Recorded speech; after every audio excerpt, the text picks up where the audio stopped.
All right, Chairman. All set? Okay, good, good. Okay, we're going to start the Planning Community Design Commission meeting for April 21st, 2022 to order. Madam Secretary, please call the roll. Rob Jurgel, Present. Carol Wagner, Present. Jody Rich here, Richard Brophy, Absent. Brian Lewis, Present. and Dana Rosenberg, Present. and Tim Spiegelglass. Absent tonight. Let it also be known that Carlos Trejo, the Director of Planning Community Development Department, and is here, as well as Dawn Doty, Senior Planner, and Bridget Waters, Administrative Assistant. I believe she's connected via Zoom. That is correct. And let it also be known that our City Council Liaison, Council Member Missy Waldman is in attendance. Is Barb Sondag on? Should I- No, She's not? no, she's Okay, not. good, good. So I think I got everybody. So we appreciate everybody coming and sorry for the delay. And we appreciate a nice full house. We've gotten used to having an empty room here, so it's nice to have a big crowd here that's coming. So we appreciate it.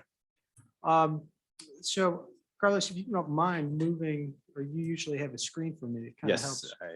But I would like to tell everybody, the way we run things, we do have public comments that are at the beginning of each session. And we ask that if you have general public comments, those are comments that are not related to anything that's on the agenda item. We do ask you, to raise your hand, let us know, and there'll be an opportunity at the beginning to come forward. We do ask you state your name and address for the record. And then we do ask you to keep it to no more than 3 minutes, your comments. And we do ask you, just try not to be repetitive. If somebody said exactly what you wanted to say ahead of time, maybe say you concur. We have a lot of people in attendance here, so we do want to make sure we get through, get everybody's opinions heard, and just respect everybody's time and energy that's here tonight. So. As we go through each of the agenda items, there'll be a staff report that will go over the project, kind of describe what the petition's about. And then we'll have some discussions among members of the commission to discuss that, maybe ask questions to staff. Then we'll bring on the petitioner and we'll have further discussions back and forth. And then at that point in time, we'll also bring in on public comments that are related to those specific items. Once again, the same rules apply.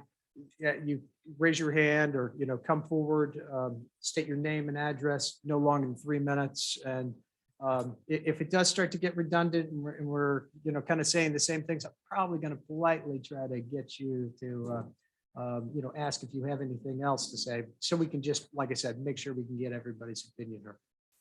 All right, Carlos, anything else? No, sir.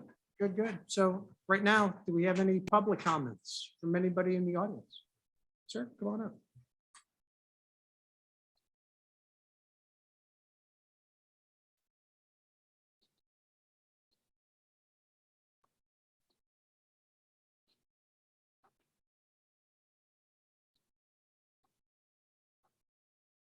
Yeah, make sure you turn it on. Good, good. Morton Burdish, 8829 Chisholm Court. I lived at my address since 1976, and I'm in opposition to the weed factory coming in by our neighborhood.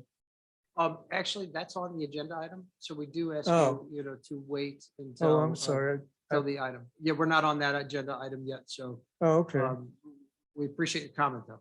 All right, thank you. Oh, okay. Is there anything that's, any other public comments from anybody out in the audience that's not related to an agenda item? Carlos, do we have anybody online? If anybody online would like to speak regarding just general land use comments to the commission, just show your hand. It's located at the lower end of the window for the Zoom meeting. If you're speaking regarding one of the agenda items, if you can hold off till the meeting, till we get to that agenda item.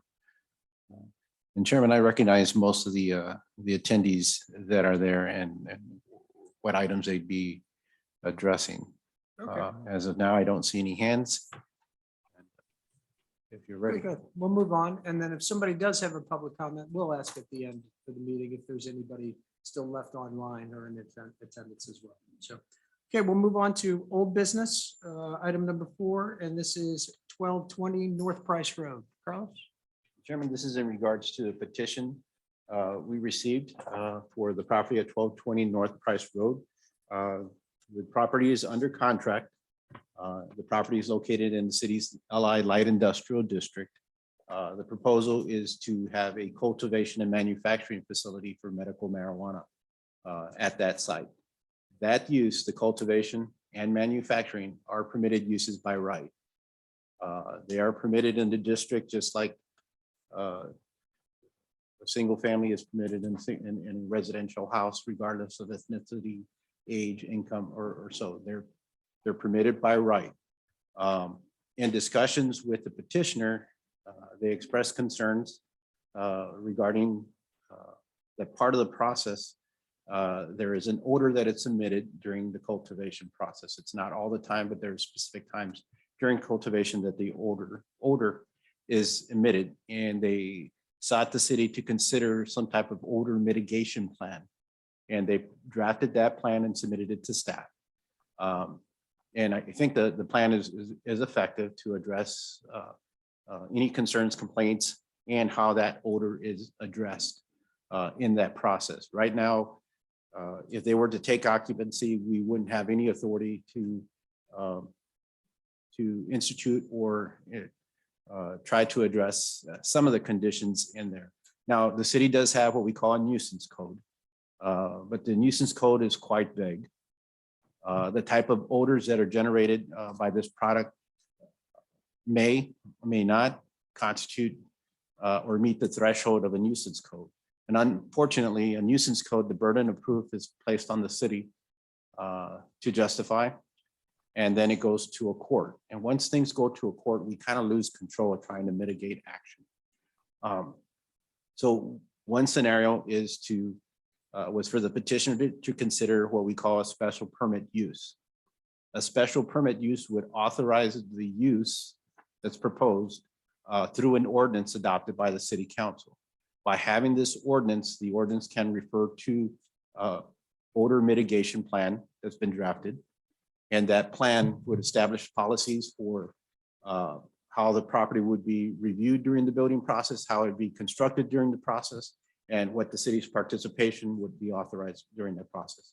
The second part of the plan would develop procedures of how calls and complaints can be forwarded, how they will be recorded, how they will be shared and analyzed, and then they do a quarterly review. The third part of the process would be that the petitioner would sit with the city annually to review the quarterly reports and any other concerns that have been brought, and discuss ways to mitigate or address any issues or concerns through their process. Again, by doing this through a special permit, we can adopt an odor mitigation plan and make it part as an ordinance. And that gives really staff some more authority in terms of working with the petitioner to address concerns. The other thing, that written process also creates a uniform procedure for us to follow through, and for our residents to make sure their concerns are voiced and heard in the process. So again, they're looking to take occupancy at 1220 North Price Road. It's a almost 150,000 square foot warehouse office structure that's been pretty much occupied by management companies in there. Most of well, all the tenants that are there just lease and rent from the property manager. It's probably been like that for quite some time, probably over 10 years. There used to be a Buffalo Tool facility there in there, but I think they also leased on the property. And the original owner that was there till about the mid 70s was Southern Comfort. And Southern Comfort used to use this site as a distillery. And, you know, as in a distillery, you also get an odor depending on the type of distillations that would be going through in there. So again, this is a permitted use. It's also consistent with the goals and objectives of the city's 2006 comprehensive plan as it relates to the industrial park. I'm going to go through some of the items real quickly, and then the petitioner's here to address I'll answer any questions from the commission, and then the petitioner and his representatives are here to answer any questions from the commission in there. Again, this is LID. The proposed use is permitted by right. It's consistent with the 2006 comprehensive plan. We are aware that cultivation of cannabis emits an odor. The petitioner has proposed a mitigation strategy to be adopted through a special permit process that would authorize the city to participate in the facility design, including the assistance of an outside consultant, establish procedures for odor detection and management, and establish an annual review process. When you get into the specifics of the code, the special use permit gives the city additional jurisdiction to place conditions to make the site work. You know, and the developer is willing to impose those 3 conditions with multiple objectives in each of those conditions on the site and work with the city to do so.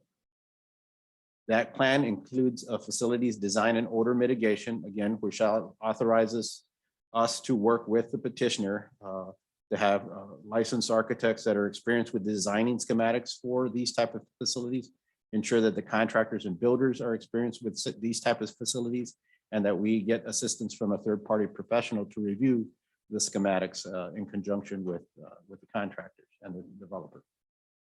The third part establishes a management plan and a written procedure to analyze, review, and receive complaints. It will maintain a phone line for citizens to report odors, maintains written records of all calls received, will allow us to review and analyze those records on a quarterly basis. They'll provide written reports to the city and implement an odor monitoring plan, which may include direction or advice of a third-party consultant if we need that. And then the third component of this mitigation strategy, again, includes an annual review with the city to see how things are working, and with the assistance of a third-party consultant if there are mitigations that are necessary. This is the site. This is 1220 North Price Road.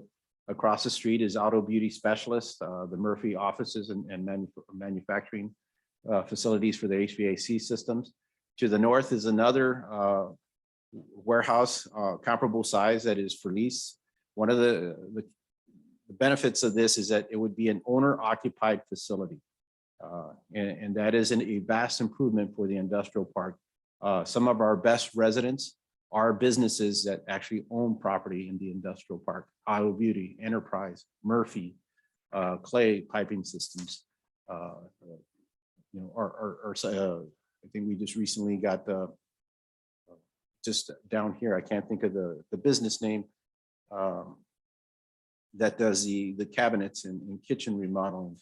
They've invested in their property. They're good citizens and stewards. PK Construction, yes, they're easy to get access to. They address issues and concerns that are expressed by the city, because we can directly talk to someone, as opposed to some of these facilities that are leased out and the tenants have no authority or impetus to do any changes or work.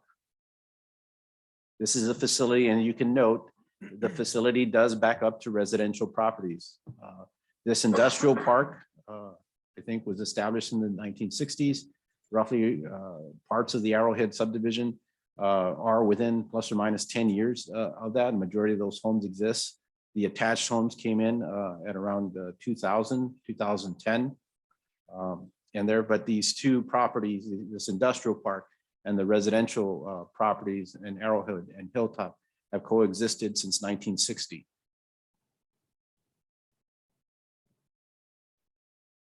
Part of our review, and we've shared with the commission, that at the Rock Hill site, which is off Manchester Road, New Growth Horizons has a primary location in Rock Hill, in the Rock Hill Industrial Park.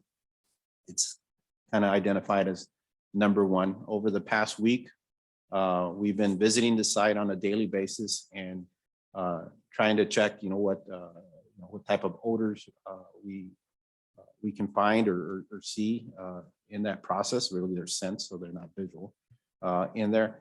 And particularly the area in which the odors were most dominant are right off of a side street along the north side of the building, which I think may be where their disposal, trash, and all that occurs. But there's also a landscaper right adjacent to that. Off-site, the only place that we found detection in the past week was in this location, which is identified as number 8. It's a multifamily building located across Deer Creek. It's roughly 350 feet from the building edge to their parking lot of where I was taking a look. Now, this apartment development extends from 8 to 9, as you see here. At 8, there were certain times where the odor was present, but you really had to kind of sniff it out. And once I knew what it was, I could sense it. Today, it was very light in there about 1:30. But if you would go to area number 9 on the same parcel, there was no detection. Went around to some of these residential properties on the east side. On those 4 days, going there at least twice, 2 times a day to those sites, I could not find any detection of that odor. And then I ran into one of our petitioners tonight that's building a new home that is also looking in that area, that has built a new home in that area in these cul-de-sacs and is looking to do another development in that area. He was aware with the facility and its location. On the southern ends, even when going into the industrial park, there was no noticeable odor detection in there. I do know that they have done some improvements to their site and facility to address concerns in previous reports that were published, whether it was in the St. Louis County Post or other things, that they've been active in making improvements. I think a lot of the suggestions that they are incorporating under the proposal before the city tonight reflect some of the same improvements that would be done through that site. So, Chairman, again, that kind of covers a summary of the proposal. I'd be glad to answer any questions from the commission regarding this and also regarding the odor mitigation plan. Does anybody on the commission have any comments? Carlos, I just have a question on the special use permit. You said, highlighted here, by issue of this permit, other than the special use permit, no other rezoning, zoning amendments, variances, or other approvals are required for operation. My understanding is if we authorize on our committee, it still goes to city council That is for their correct. approval, The correct? council has the final say. Okay, so the approval, we authorize the idea of the special use permit, but council gets the ultimate say on that. Correct. You would be recommending to the council. Okay, thank The action that they should consider. And then and then to paraphrase back to you, the benefit of the special use permit is it does allow a little bit of control and I guess the ability to negotiate or discuss or take action if needed, if we find a problem afterwards. Versus Correct. if we just authorized and said, okay? Correct. Carol, I think you had a. Yeah, I just wanted to kind of take off on those comments. So Carlos, as I understand it, because it is permitted as of right, the question before us is not really, or isn't, should it or should it not go into this industrial park, because it can do that. The question is, do we want to do it as a special permit? And if so, are we amenable to the special permit that is proposed? Is that correct? Correct. Okay, I just wanted to be 100% clear about that. So the main points that we should be discussing tonight relate to the details of the special permit. Correct. So by approving this as a special permit, rather than letting them just go in as a right, we're enabling ourselves to exert a little more control than we otherwise would. Is that all correct? Yes. Okay, I just wanted to be sure. Carlos, I got a couple questions. In the proposed site, where would the warehouse doors be and where would the waste containers be? That's a good question. And I know that in their packet of information, that item is provided. And if you can bear with me 1 second. And I may need the petitioner to kind of address that.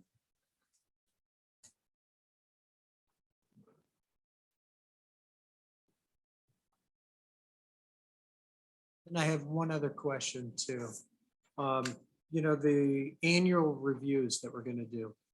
You know, and once this first starts, it might be good to have a review sooner rather than later. You know, maybe after 6 months to see, and then if everything's okay and moves forward, then move it back to a 12 or annual period. But that could be another option to, you know, if there are issues, it might be able to be addressed sooner rather than later. And probably the most effective way would be 6 months after occupancy. Right. Because it would be hard to tell you, you know, they still need to close on the property. Then they will probably be doing interior improvements to the property. And that's a hard schedule to know until we actually see the plans Agreed. in there. So it may be, you know, something we can talk, well, we can place a date on as one of the conditions of any action that the commission may consider, or talk with the petitioner if they would be willing to do so. Now regarding to where the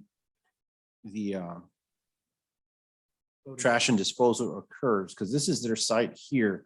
I prefer the tenant address that in there to be more specific. Here are their flowering rooms in this light green on the lower part of the monitor here, but then here is mechanical equipment that they're showing. I'm not sure what access they would have beyond the 2 corridors there. Now the cultivation entry and trimmer areas occur up in the front of the building in the interior in there. There is no access, of course, in the back here. There are some doors, but those are required by building code regarding exits and things like that. But there's no. Those would generally be emergency egress. Correct. As opposed to regular Correct. access in a. Now along the side here on the south end, there are some areas, and bear with me again. I'm trying to see if we can. Mr. Chairman, Yeah, if go I ahead. could interrupt. So, Carlos, I cannot see any of what you're pointing to on the screen. I don't see your screen at all. He's gonna take care of it right now. Yep. Thank you. Thanks for pointing that out, Carol. Ah, great. Okay.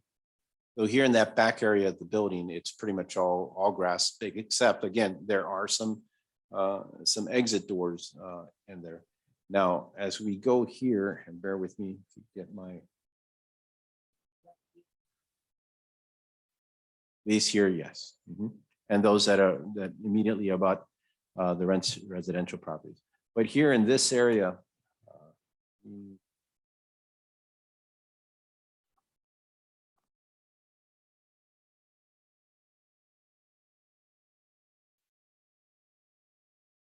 see right here, there is a hard surface area and there are dock doors in this back area here that we'd have to take a look at. And you can see them specifically right here on the lower right-hand side.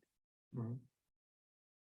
Their primary entrance, it looks like is within this court here.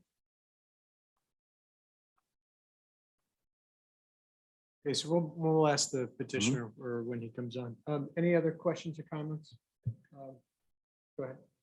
Yeah, just a comment and then a question. First of all, thank you, Carlos and staff, for doing a lot of due diligence on this. I feel very informed on this issue.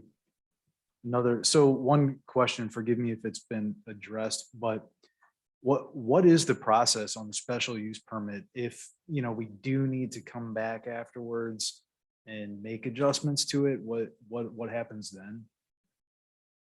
How does it get resolved? Yeah, Correct. that's a good question. Under a special permit, the council still retains or maintains the authority to amend or rescind a special permit. It puts, through the annual review, we can kind of assess how the conditions are going, how things are operating, and those issues, and the cities and as a whole, the concerns that we may have in there. If the city finds that they're too extensive or reconsiders that this just doesn't work, the council has the authority to, again, to request that, that the permit be amended, if we change the conditions of the approval, or to rescind the permit. Now, with all of these, I mean, it's not a simple process as it looks in the wording. There has to be specific justifications. The water mitigation plan and the recordings help us in that process, the way they're outlined. But it's also an opportunity to kind of work cooperatively to try to get to some resolution.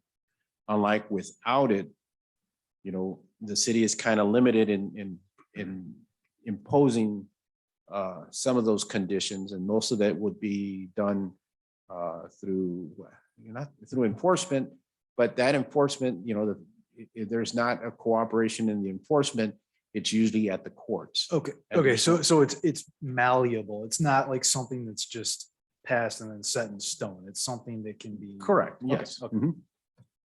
Carlos, for the Rock Hill facility, do they have a special use permit, or how did they do that? Out of curiosity. That's a good question. I don't know the answer off the top of my head. Okay. Something we'll check with them in there. Any more questions or comments from commission members? I have one. Go ahead, Carol. Carlos, in some of the information that you sent around this afternoon that a citizen gave to you, many of the issues in that AIA report really dealt with building code issues and things that our building code department was going to have to be concerned about. One of the ones that I thought was interesting, I had not thought about, were the comments in the report about the demands of electrical use and its impact on the neighborhood. And I just wanted to bring that up and ask if you had thought about it, or if not, maybe it's a question we need to ask the petitioner. No, we're aware in there, and part of the process, we've had others that have looked at the site, knowing that there are specific electrical upgrades, not necessarily within the building itself, but electrical upgrades within that area that are necessary. And that's pretty common. It's not uncommon. And there we have some heavy users within the district already. Over time, we've seen a lot of vacancies, especially on the east side of this road in there, but we're familiar with it. It's something we'll take a look at. In there, how we would measure its existence right now, engage it, we would particularly rely on the electrical company and what, I'm not in a position to question what their view or opinion would be in that, but it's something we can ask and kind of push, make sure that there's adequate supply within that system. We do know that a major transmission line runs diagonally right in front of the area there, but I don't know if this building connects directly to that or not. Okay. It And- should be equipped with a phase 3 electrical thing, that's suitable for heavy industrial. I mean, we could have the petitioner confirm. He's probably done some due diligence. I would I mean, imagine. I expect so. Now, regarding to manufacturing and cultivation in Rock Hill, it is a permitted use by right. Permitted use by right, but did Yes. they set up a special use, kind of like? I know they were now in discussions and negotiations of entertaining that, the similar, Trying to do that now, Mhm. but more after the fact. correct. Okay, good. So I think right now we should, unless there's any more questions, or comments from commission members, I think we should bring on the petitioner.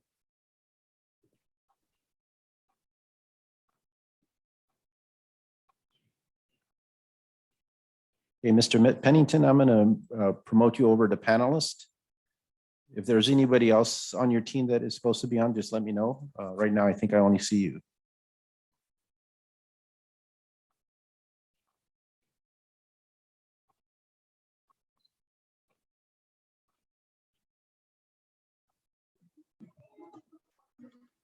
Hi, folks. Can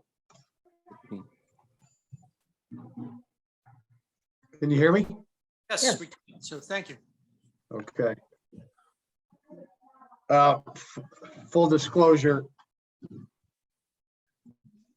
My 2-year-old just showed up on my lap. They're gonna learn a lot about city politics one day, I guess. Hey, buddy.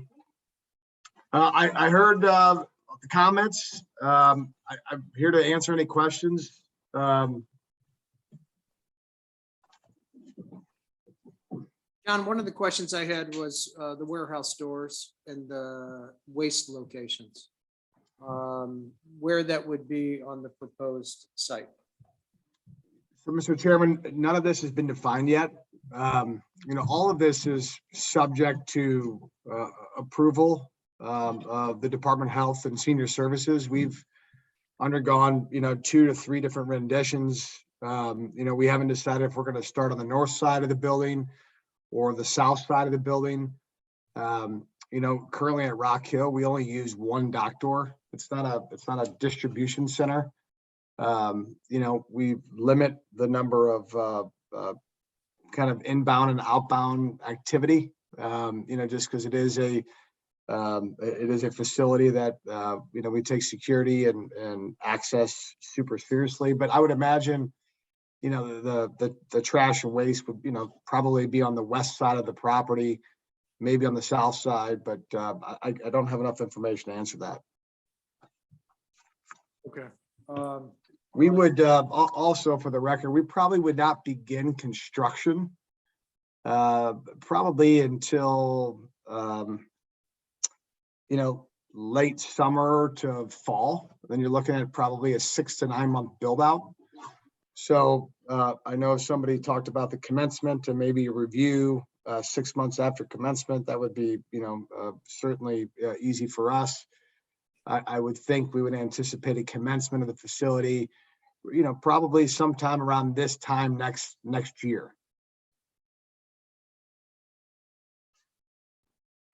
There was also a question on electrical use that the building has an enormous amount of power and capacity. At Rock Hill, we actually, they brought in a new substation for us. We are a attractive customer of Ameren, but we think that the building right now has adequate supply of power capacity. Quick question. I recognize you haven't done the full design yet in the build out, but I'm just thinking about it makes more logical sense from a dock door. Obviously, it can't be, in the back of the building where the trees are next to the houses. There's no access road, so that wouldn't be a factor. Having waste in a place that was further away would probably be ideal, and I imagine we could probably make it. And I'm also curious. I'm just thinking residential. Even though the back doors are probably more for emergency, just to eliminate, smoke breaks or eliminate people coming and going would be an ideal. If something that could be, I'm not sure if that's possible to request, or maybe it's too granular, but. I actually think you can set those up to just be emergency access only or egress. I'm just thinking that would from a limit security the, point of if view. you see what I'm getting at, like in terms of limiting where the openings are. Exactly. John, is that what your plan was? Yeah, I mean, I think, when you, you look at the proposed, I think language, all of this will be subject to, reviews with staff and, getting the necessary permits. The design process is pretty extensive. So right now we've just really looked at the building in chunks of space as opposed to dimensional use. I think I mentioned on one of the previous, meetings that, we were the cultivation design of the year for the state of Missouri. So everything is, super state of the art. And I think, we have to go through the necessary, permit channels. So, we would work with staff and cooperate on that process. I know you sent over those previous reports of, kind of the odors and, things with Rock Hill, and appreciate it because it did help kind of get a better understanding of some of the issues. But what I'd like to know too, once you started kind of doing that monitoring and kind of evaluating the odors that were being reported, can you just describe some of the changes that you made to the Rock Hill facility? Yeah. So, well, we've expanded the facility twice. So, every time we've expanded, you bring on the, appropriate carbon filters and the necessary rooms. We've added carbon filters in some of the common areas, and we've added kind of standard HEPA filters within exit access points. We've relocated kind of some of the chutes of call it the exhaust fans up on the roof and directed them in various directions. We've sealed the building, so none of it is crazy extensive. We've even gone as far as looking at a concept called EcoSore, which, for a lack of better comparison, is like, Febreze for industrial spaces. And we've talked to Rock Hill about these things. We don't think they're necessary, nor do they. Some of these things can be rather expensive and likely not effective. But, when we applied for the license with the state of Missouri, and we were scored based on our answers, the design, odor mitigation, technology and equipment are all, ways that we are we were looked at by the state. The state also conducts annual reviews. We just had ours 2 weeks ago with the Department of Health and Senior Services, and we're held to extremely high standards with them based on the application and requirements that we submitted a couple of years ago. So it's very comprehensive. This is a compliant industry that is intended to make sure that you're not just following the rules, but that you have a high level of standards and expectations with how you operate and function. Anybody else, any members of the commission have any specific members for Mr. Pennington? Yeah. So now I think we'll entertain some public comments. So if there's anybody in the audience that wishes to speak, please come ahead. Morty? Yeah, go ahead. Chairman, before the public comments, just so there's a little bit on what the process is in the commission in there, because it is a public meeting. The commission has entertained public comments through their reviews in there. They're not required by code, but our policy has always been to permit public comments at the commission level. Now, the code requires, well, first, the Plan Commission is just a recommending body. They don't have the final say, but they are going to make a recommendation to the council, and they have the ability to attach conditions or again, recommendations to the council when the council entertains the any action that's forwarded by the commission. The council will have final say. The code says that the council is required to have a public hearing. So there will be another opportunity, once if this advances through the commission today or within the next review for public comments before the city council as a whole.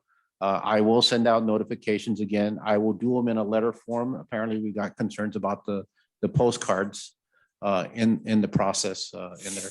We did reach out to the Arrowhead subdivision.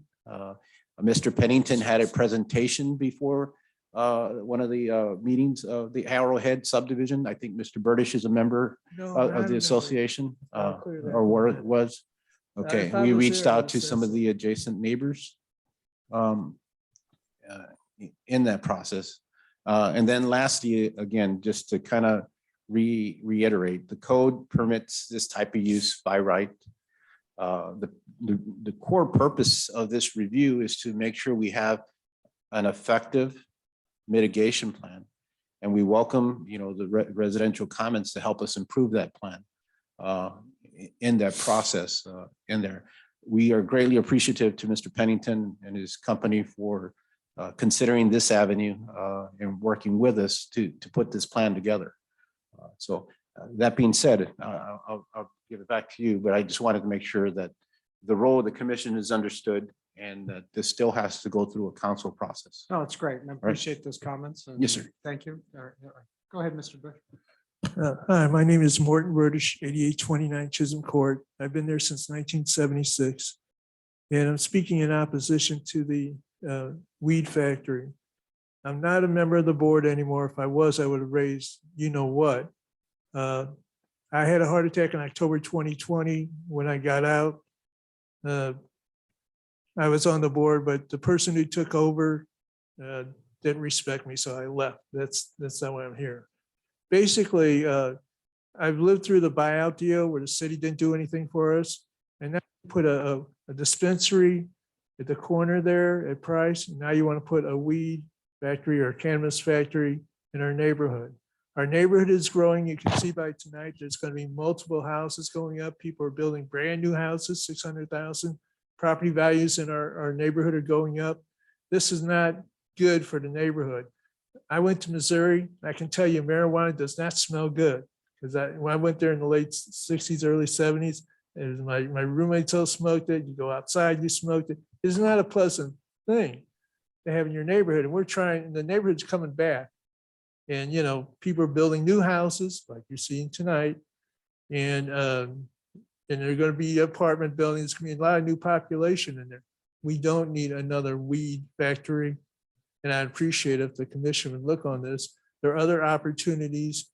The industrial area behind Indian Meadows Park, there's always openings over there. So I wonder why I couldn't have been over there. Okay, that's all I got. Thank you, sir. Appreciate it. Go ahead, Matt.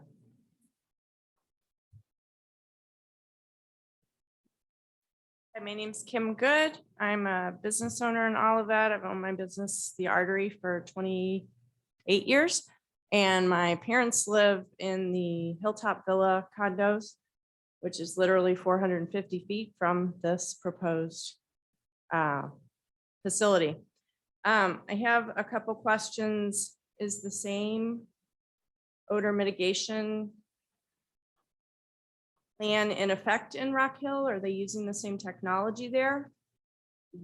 Do we- We will have either, I think it's being proposed, either we'll have minimum, at least the same or if Okay, not because greater. I don't know if Carlos has allergies or what, but I drove by Monday. We just got our very first letter about this on Saturday. So 4 days to prepare and figure out what's going on is not really enough, but we never got a postcard. I heard something about a postcard that was sent out to the Arrowhead Park. I think those condos are in that area. I drove by on Monday and on Manchester, which is where the breeze is going to be going, right past these condos if you clock 450 feet from their facility in Rock Hill to where the smell is going to be in the condo. It's right at the corner between the lumberyard and the train wreck saloon. And it's a really strong odor of marijuana. I was there too. I was there two And- times on Monday. And you have smelled it. I honestly, You didn't smell it. no, I did. It was periodic whiffs. At that distance, I was only getting whiffs when, at, various Well, times. it's mixed in that area. It's mixed with the diesel trucks, the lumberyard and the cheeseburgers. So it's No, thinned out a little I bit. understand, but I do want to caution. I personally it didn't become more continuous, I would say. No, it was, Until I was at their parking lot, okay. and I Right. would say it was recognizable. Yeah. It wasn't overwhelming, it wasn't, to me, everybody's got, different, Right. issues, but it was, more recognizable on more of a continuous basis in the parking lot, but not further away. Okay. And I'm not sure, Carlos, is that, No, Kind of I mean, there similar? is a distinct odor that's present or scent Okay. in there, and it depends on where you, I went and identified 9 different locations, 3 within that street, and then the surrounding neighborhood to the east, and then the 2 apartment complexes on the west side across the creek. Okay. Well, And their there- residential doesn't seem to be quite as close as what, Mhm. I mean, I can identify the condo on that map you just had. I mean, Mm. it's literally, my parents' condo is the closest residential boom right there. Yeah. So my concern is, does the odor change over time? Like, apparently throughout the process, the odor can be stronger at times. And from what I understand, it's not always just a marijuana smell, it's occasionally like a sewage smell, depending at what point of the cultivation process you're in. well, I believe we kind of started this review during their reported peak time. Okay, And they're doing a cultivation process, I believe, on Monday. Is that right, Mr. Pennington? Yeah, Mr. Chairman, we did have a harvest on Monday, correct? and so- that is when the height of the odor is at its worst, or? That's where it should be strongest? at its peak. Now, there's different phases through that process. And then I'll confess that Monday and Tuesday were extremely windy. Right. It's like, today was the calmest day to go out there and take a look at it. Now, I think Tuesday, it was more damp than it was on Monday Mhm. in there. We tried to follow a similar log that they use in the Rock Hill on their reports, which I thought were prepared nicely. In there, they take in the complaints, they follow it up, they provide the wind direction and things like that. I'm concerned about property values, and I'm concerned about, sleeping with the windows open and smelling marijuana,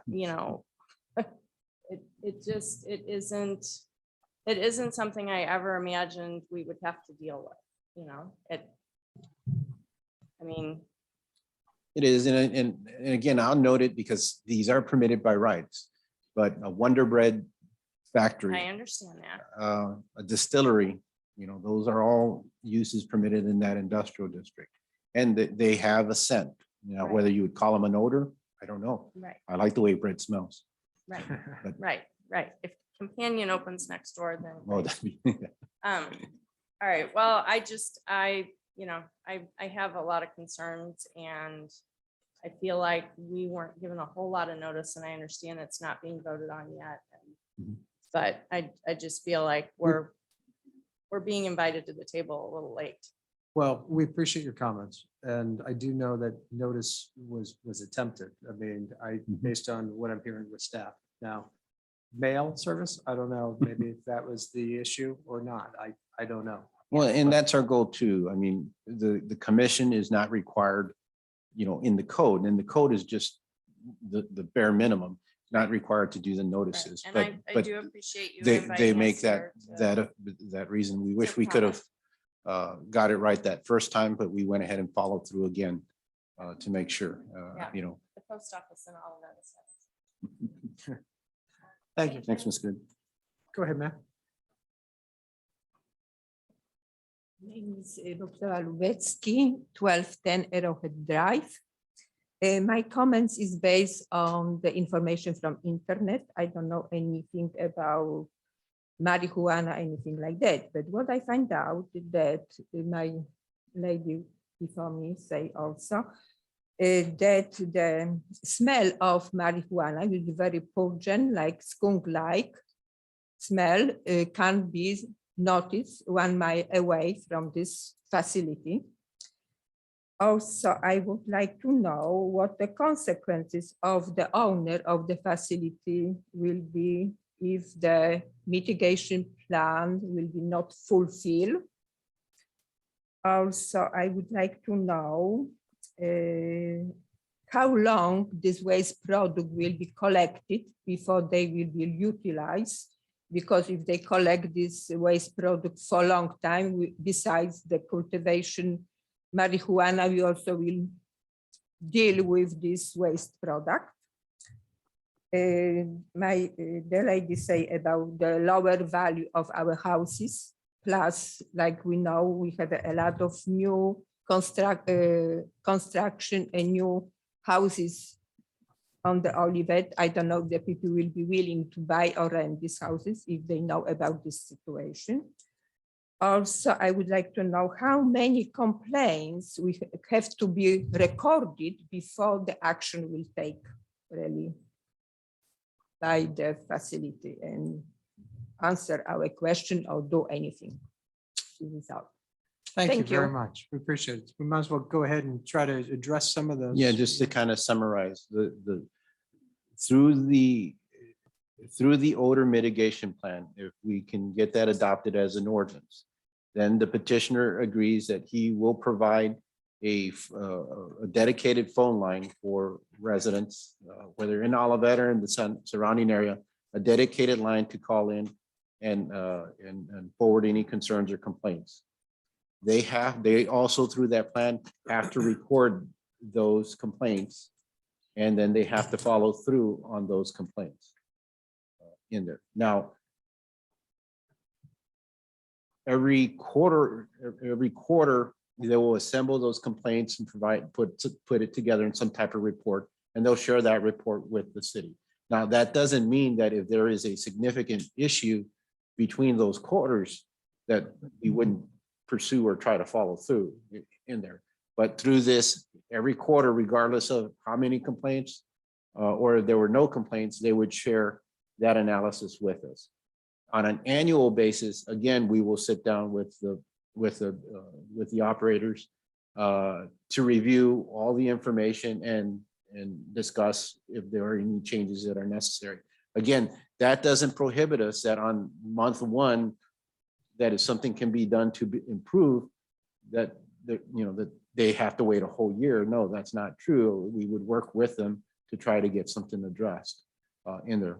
What the process would do, again, it formalizes a process that, again, they will provide a direct line for our residents to call in, record all those calls and share those calls with the city, provide us reports and analysis, and follow-ups to what happened within those calls on a quarterly basis, and then sit down with us every year to kind of review, what can be done, or if there is, and if there is, what are those things that they can try to implement and include in there. Now, ideally, it sounds well. It's a written contract between the city and the developer, and in writing, it should work well. I think it's very effective. The reality of it is, though, it's building upon trust with the property owner, the operators, and the city that and our residents, that we will follow through on any issues, concerns, or complaints in that. So, again, I like the plan, and I like that they're willing to put that plan into an ordinance with us. If you could come up to the podium, that'd be great. Stanisław Lubecki, 1210 Arrowhead Drive. So what will be the power of city to enforce what's supposed to be done? There are Let's say- two routes. One, we can get to a position where we can say, we want to amend the plan that's been adopted, or we can get to a point to say we want to pull the plan, rescind it in there. That is being, using our police authority pretty strongly in there, but it's probably more effective than them not coming in with a plan and just operating on their own will. Yeah, that's my concern, because this kind of business can be pretty profitable. Let's say if I operate this business, I can pacify city paying all the fines, keep earning money in my business, and practice what is convenient for me.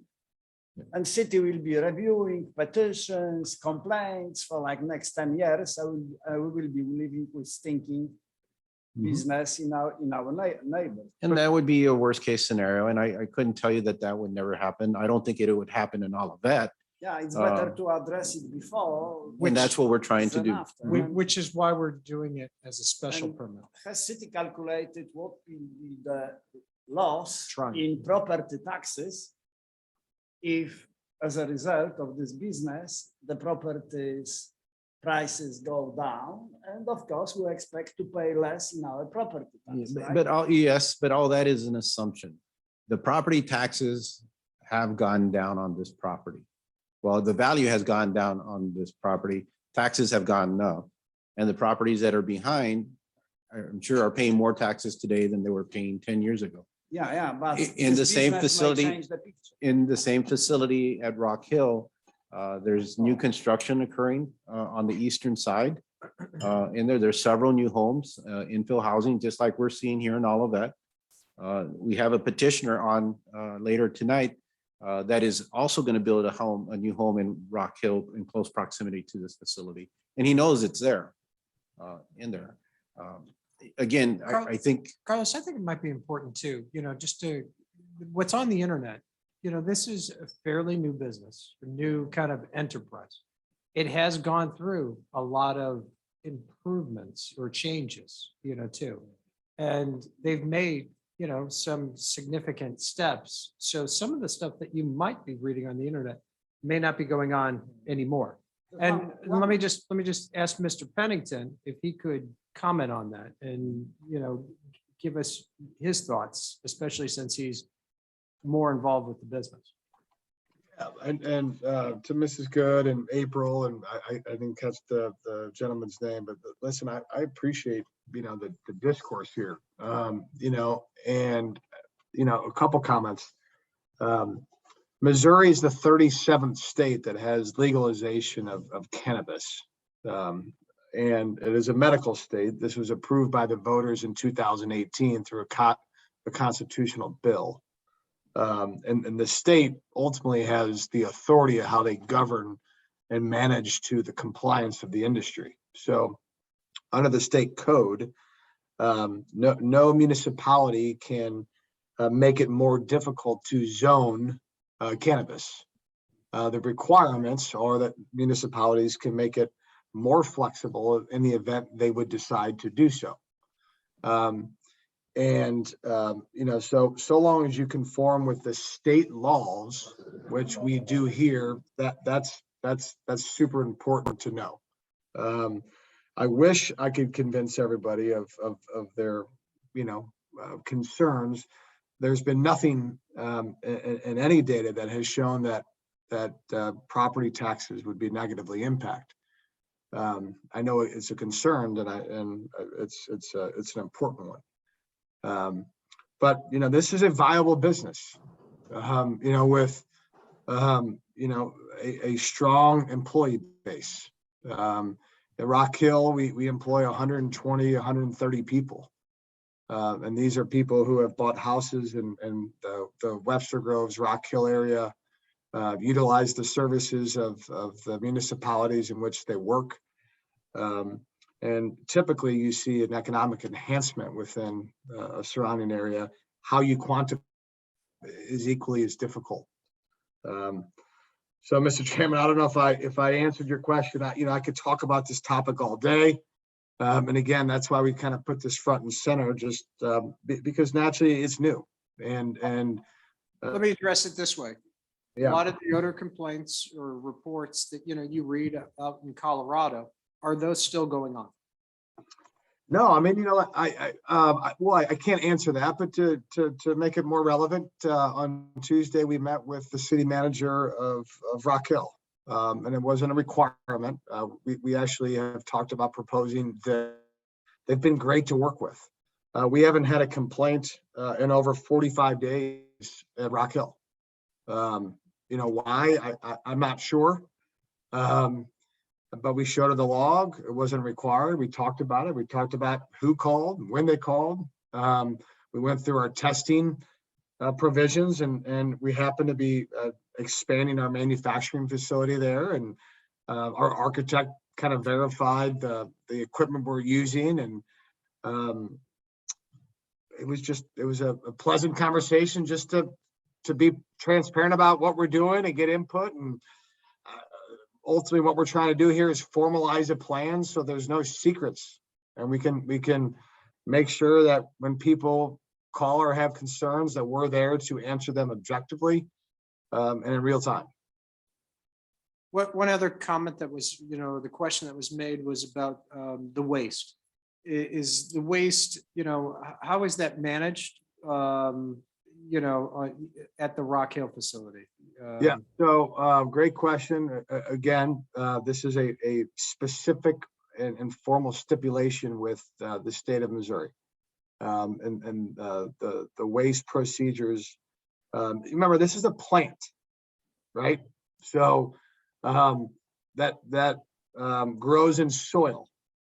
So 99% of the waste is soil and roots that are then chopped up and combined with mulch and used out in space.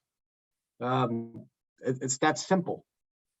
The majority of the smell that one is likely to perceive is typically on a. You're starting to cut out, so we'll wait until your connection resumes.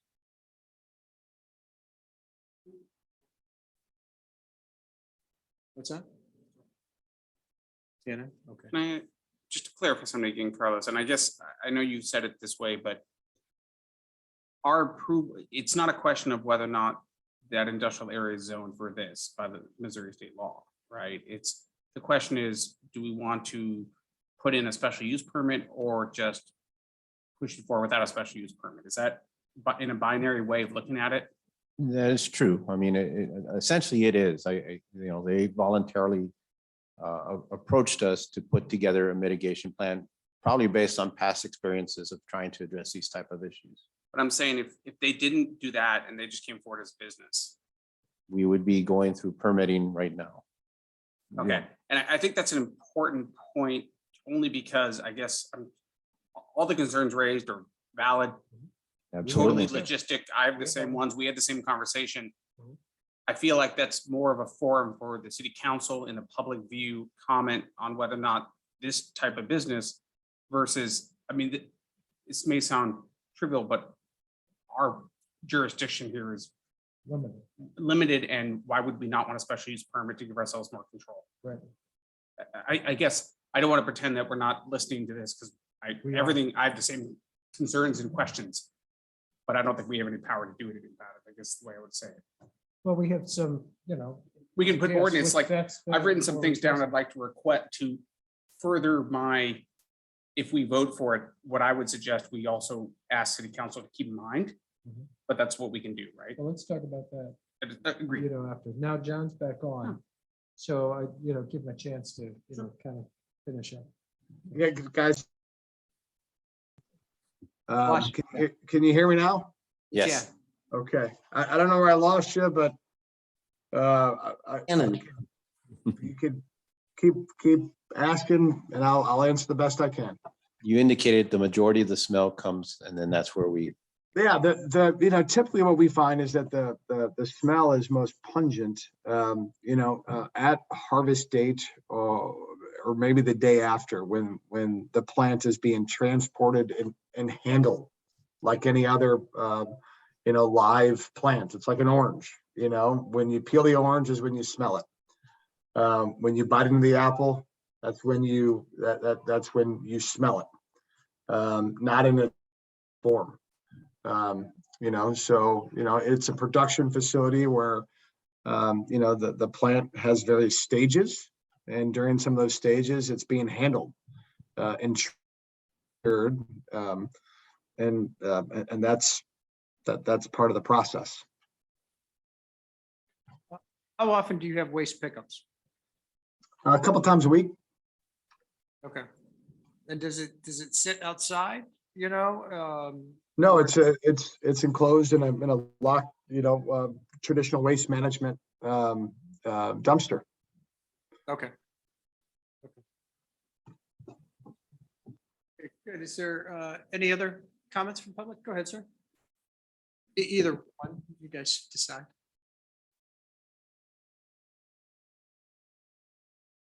I'm Bill Lotka at 8943 Hilltop Manor. Kim is my stepdaughter, did very well, I thought. Anyway, a couple other people brought up the question of mitigation and stuff for waste. Is it possible to write in a plan? Right now, my concern is all the phone calls in the world won't change anything if nothing gets done. You can look at the city of St. Louis, the 9/11 calls, for example. I'm not trying to compare this, but in any event, could a plan contain some sort of mitigation that gives the city authority to shut down the facility if the smell is overwhelming? Would that be put in the plan? Or is that the state overrule that, state regulations? I think it's, That's gonna be tricky because it's hard to, it's going to be a qualitative. maybe I guess would be subjective on how Yeah. much, but if it's, I used to work over in Illinois when in the 60s and at Hartford and Roxana Right, and Wood River where the smell was overwhelming. right. And never changed, it still smells, and there's no longer a single retail spot in Hartford or Roxana, and most of Wood River's gone too. Right. So, Right. yeah. Well, I So- have to say, when My I, concern is a quick action on any kind of complaints as opposed to building up series of complaints over a quarter or 6 months or a year right, to move quickly, and have the city have the authority to do so. which is kind of why we were describing, instead of Mhm. waiting for an annual, once they start production, maybe increase that, Mhm. sooner, to, But I'm questioning, could the plan include giving the I city think what authority to the- move The in? special permit process does have a provision where the city can rescind Okay. a permit. But, incorporate it where it's in the mitigation plan or even through the special permit process. I mean, there's a risk involved, and Mhm. the city would be in a position that they'd have to, really justify the conditions that warrant the Mhm. full shutdown of a plant. And that doesn't just apply to them, that applies like to auto beauty specialists that does painting, the Murphy that does welding, there are risks involved, and, the city has to be cognizant that it has its ducks Mhm. together Yeah. to follow through. And again, through this mitigation plan, that helps us put, these collections of calls and data That's why I'm together suggesting put in the just as good as mitigation. it does for them. That's why I'm suggesting put in the mitigation, some sort of paragraph. Well, and I giving think the that's city why more we want to authority. sit down and do a quarterly review and an annual review. So the plan is on ready this. to go up? You already have a plan? they Pardon? proposed. You already it. have a They mitigation have plan? submitted a draft plan that's posted on the website. Okay. In there, and then that's what they're discussing. Also. So- Thank you, sir. Thank you. Go ahead, sir.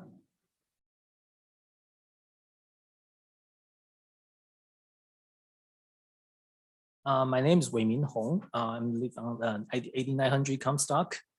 And I got a few more questions about the special permits. I'm just wondering, first for the, do they also include the extraction process in this facility? As I understand, there's a lot carbon dioxide is used to enrich the growth rooms, or they use flammable gas during the extraction process. All this, I think this maybe it's kind of public safety issues. And also, can they also include the fumigation system in the special permits too? Because all this carbon dioxide, sometimes they use sulfur dioxide, which Carbon dioxide doesn't have an odor, but sulfur. yes, but it's still a safety sulfur. problem. Oh, yeah, Yeah, yeah, yeah, no, yeah. no Not worries. the- But they have to not- comply with all the OSHA Right, right. regulations and, I just things want to make like sure that. it's not only the odors, but also us, all these. Our special process. permit would not cover their worker health and safety. Correct. And Our residents. No, safety. I understand that. We I'm just live next to clarifying it. that to you, but. So for But- instance, we have a operating extraction facility Uh-huh. in Olivet that is in close proximity to residential properties too. And it's I think a 2,000 square foot facility. And there are specific building code requirements for that extraction, given the volatility of what can happen and the materials they use in there. So, I mean, the odor mitigation plan is to address odor, but it does not relinquish them from compliance to the building code or Clean or Air correct, or any other agency authorizations. Okay. So I think it's a good question, and we did take a look into that. And I know the ICC, along with, which is the International Code Council, along with the Missouri Association of Building Officials, or MABOY is what they term it, has had special classes and training sessions for building inspectors and plan reviewers to conduct those code reviews and ensure that those systems are in place. We will utilize the services of a third party to help us. I have a good staff, but it's a small staff in there, but we will use outside services because it is a little bit more technical in there. And I think the petitioner's aware of that in there. And then they have an experience of their current operations and managing these type of facilities. So I think they're good questions, and yes, we will follow through on those. Okay, and also one more question about the odor detections. Mhm. One, like, I know that in the Colorado, they use equipment to detect the odors, so they could track and record instead of just rely on calling hotlines or complaints. Is it possible to do that or include it in the special permits requirements? But yeah, Just- it will be, and that's what having the industrial hygienist, do using a photoionization detector. And they actually do that at the Rock Hill facility. And they shared that information with us, so we had a chance to review it and take a look. Thank you. Yeah, thank you. Mr. Pennington, did you have anything else to kind of add to that or anything? No, unless, we do extract in Rock Hill. And I think you answered it, Commissioner, that of how we're required to follow the normal permitting process. We haven't decided if we'll extract here, but the normal mechanism would be to use a C1, D1 type room where any gases or flammable objects are contained within an area with, proper ventilation and, no different than any other, traditional lab type space. Ma'am, go ahead. Sorry about that. My name is Ernestine Davis, and I live at 8926 Chickasaw Drive. I've been there since 1976. I live on the cul-de-sac right where the building is we're speaking about. And my grandkids and the senior citizens, I'm worried about the senior citizen and elder and myself. I'm asthmatic. I can't take smoke. That's known that what's getting ready to come up. What Mr. Pendleton said, when harvest time is coming, it's going to be more smelly when they harvest the cannabis. So I'd like to know if I come out my front door, I see the building. I come out my back door, I see the building. My great grandkids come and visit me in the summer. And I have a new neighbor. She's been there 2 years. She has a 3-year-old and a 6-month-old. What's going to happen to the seniors and the children with the smell? When it gets in the atmosphere, how do we know if it's a bad day or if it's low, high, or what? I don't think we should be subject to that. Well, just one point of information too is the different studies that have been out there. The levels are not harmful. It's the odor detection limits are well below in the parts per billion. So they're below any health related hazards. You got medical data on it? I would like to see some or get some. Yeah, Sure. I mean, I think it's available. Mr. Pennington, do you have any of that? I think we're treading into some deeper waters, but ultimately any photoionization detection process, not just cannabis, would detect any elements or particles that would be deemed harmful. And in all of our classifications based on a parts per million and parts per billion, I would concur with what you said. Secondly, nothing is being consumed, ingested, or inhaled here. This is a facility, that we're cultivating and we're manufacturing, right? So,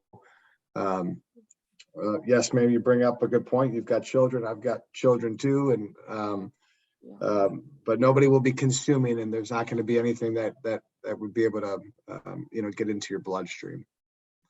It's gonna hit the atmosphere, it's gonna come out, it's gonna be, how is it gonna come out? If we're gonna smell it, it's got to come out. Yeah, I mean, it would be the same as any emissions, right, of gasoline or odors or chemicals, and anything that's emitted is required to follow, OSHA and EPA standards, and we follow the same, the same process. Thank you, ma'am.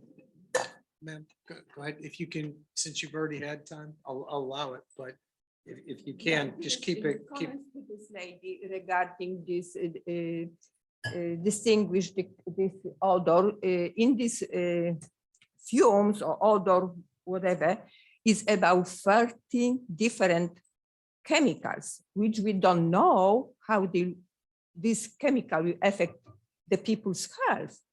Is not any scientific research about the side effects on the odor. Ma'am, I Just just nobody can tell you just- with the studies that I've looked at. Yeah, it's not any studies about it. Like the Flint, the water with lead, they test it and they say, no lead. Same situation can be happen to here. We just want to know the answer.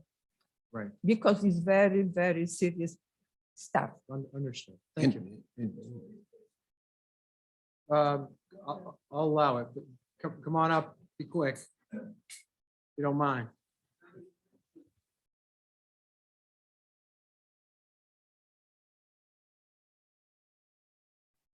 Shady 829 Chisholm Court. I think the board should know that while the petitioner went to the board did not notify the people in the subdivision.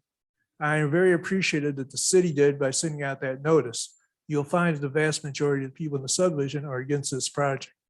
But I just wanted you to know that the board, the petitioner went there, but they did not make it public to the rest of the subdivision. Thank you. Thank you. Okay, and go ahead, ma'am.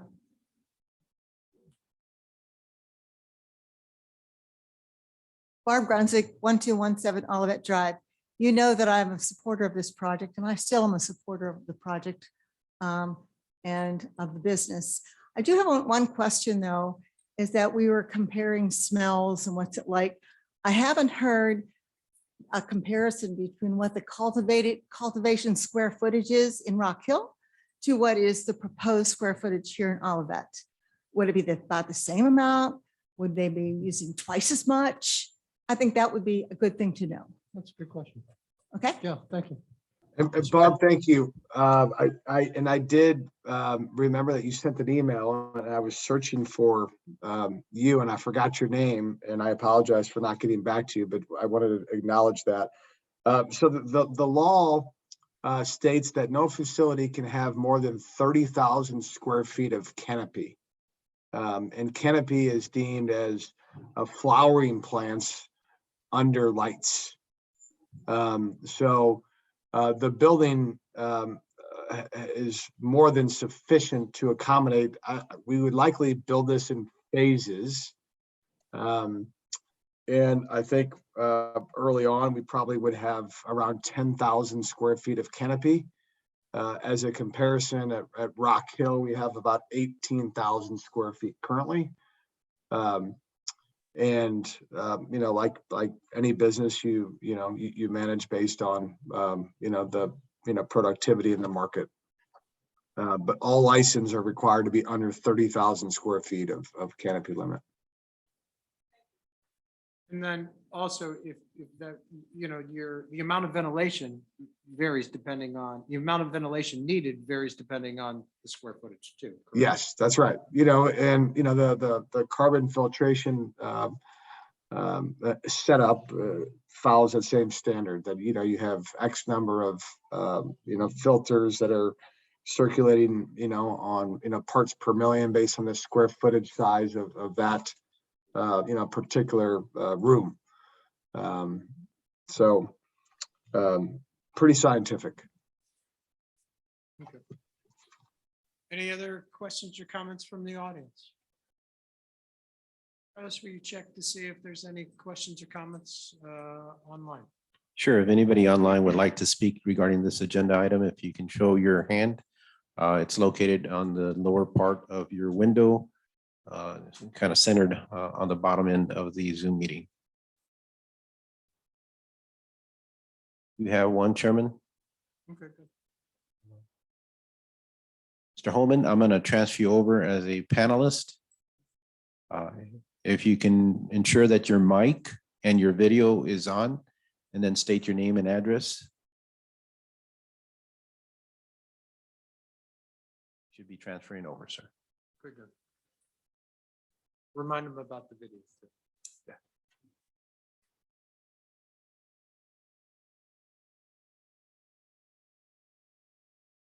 Hello, Mr. Holman. You're muted. Yeah. There you go. My name is Paul Homan. I live in the city of St. Louis, but my parents live in the Hilltop subdivision there. I'm actually Kim's brother, Bill Lotka's stepson. And the corner, the property is a trapezoidal shaped property, and the corner of that property is actually, per Google Maps, about 250 feet from the back of the building. So, if you want to do anything out in the yard, it's going to be pretty darn close to the building. And I know somebody talked about the smell at the Rock Hill facility being pretty noticeable, much closer to the building. But that it was like, when it was like 350 or 400 feet away, wasn't as bad. But I guess what I'm saying is there are houses within that literally abut the back of this thing. So it just I found it troubling that such a thing would be considered so close to residences. I mean, it sounds like there are state laws that prohibit particular zoning issues or restrictions on this type of facility, but if it seems like any kind of facility that emits some kind of odor that can be considered noxious should be restricted to be like a quarter mile away from any residence in any city. So, and there's a lot of industrial land in the St. Louis area that, and buildings that are probably available that, where you can put something like this, where you're not going to be like literally backed up to residences. So, Sure, Holman, I think we understand, but I do want to just remind you that this isn't the industrial park. That's a reason why we have the industrial park set up like that is for industrial businesses. And those businesses can have other functions or uses that would also might generate odors or fumes too. So it's not the property is not zoned residential. Just to clarify that. Right, I'm just saying that with allowing particular users that would that are known to emit this type of odor just seems like something that should be controlled more than say an office space or a warehouse that's just storing stuff in a building that's not going to produce any kind of odor. Thank you for your comment, sir. I appreciate it. Yep. Thank you. Okay. Carlos, is there any other comments? Any other hands raised? Chairman, I see none. Is anybody else who would like to speak regarding this agenda item? Please note your hand. Right now, I recognize everyone that is on there pretty much affiliated with one of the associated agenda items tonight. Okay, good, good, Okay. good. Well, guys, I know we've heard a lot of, complaints or some issues that were brought up by members of the audience, or members online. And I do want everybody to know, when this first was brought up, I think we shared a lot of those same comments. This isn't the first day it was brought up, so you guys don't know that, but we did have a lot of further discussions previously, which is one reason why we set up a time to go experience it ourselves and kind of get an idea of what those levels are, because it is subjective. It's tough, and you do see stuff that's written online, and that sometimes might be, when the reports for when industry was pretty new, and at this facility, the Rock Hill one, I know that they have gone through a number of changes, improvements, lessons learned, if you will, so now I just kind of want to discuss, what everyone, thinks, or does anybody have any other questions or concerns or, discussion items, right now? The only thing, I'm looking back to the March 9th one, which I think it was before that even, but the March 9th agenda is, the only thing on the staff recommendation was just to make sure that we understood the mitigation, which I think we do. We understood the special use permit. And it was that we heard from the community. And it sounds like there was some kind of miscommunication in terms of the letter. So some people just got it Saturday. It's unfortunate. But I also think that all the concerns that were raised today are extremely valid, need to be addressed, but I don't think they impact the special use permit in some region.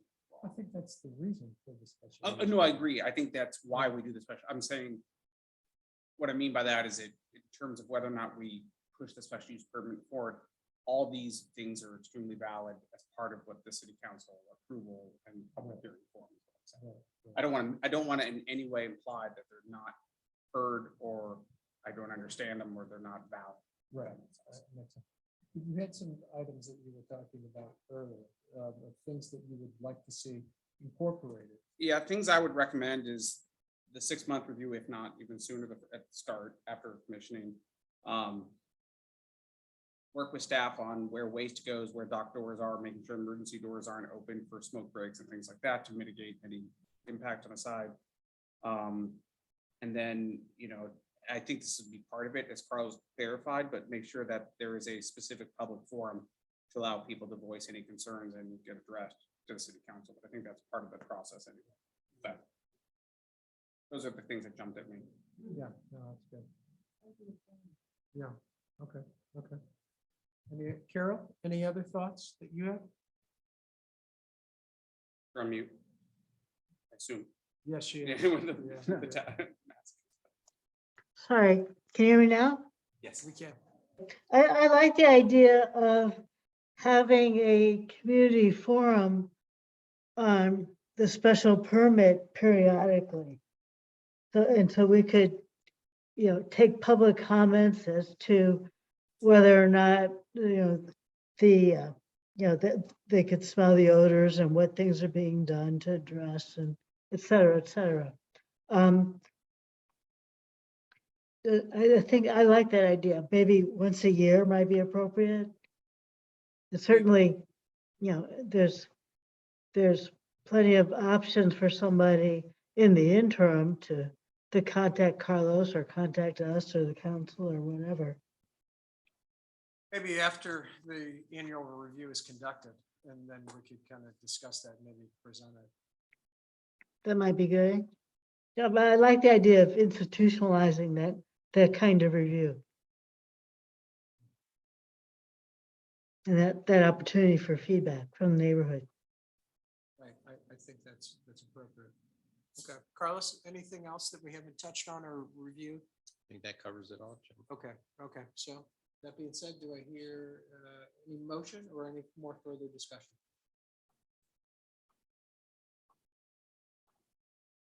Chairman, to bear with me 1 second. If the commission does consider a motion, I do have some suggested language.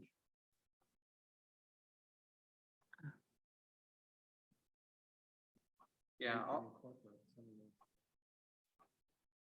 Carol, can you see the, I can see it. Mr. Chairman, I'd like to go ahead and make a motion. Carol?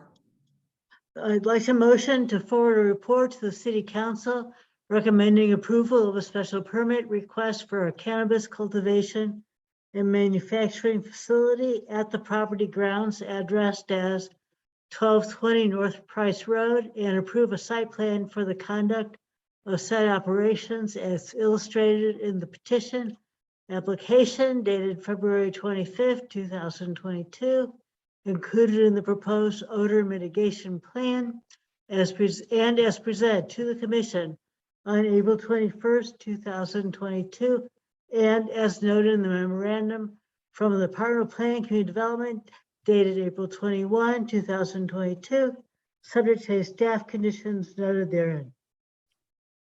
Carol, I think, should we add, the items that we just discussed about incorporating public comments involved with that, the annual review? Well, I'm wondering if that is a component of the odor mitigation plan itself. it would be, It would be. And- So that would be the directive would be to staff to sit with the petitioner and his representative Good. to incorporate a Okay. 6-month review after occupancy. There is a section regarding the schematics design, but to ensure that there's an opportunity for staff to work with collaborate with the petitioner on the locations indoors, locations, break areas and all that. Yep. That Commissioner Lewis had noted.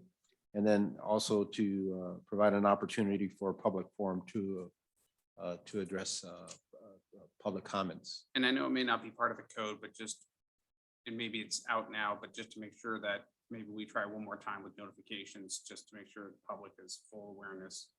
I know there's only so far you can go, but if some people didn't get the first one, I want to make sure everyone's heard. Before the if that- city if- council. Before the meetings.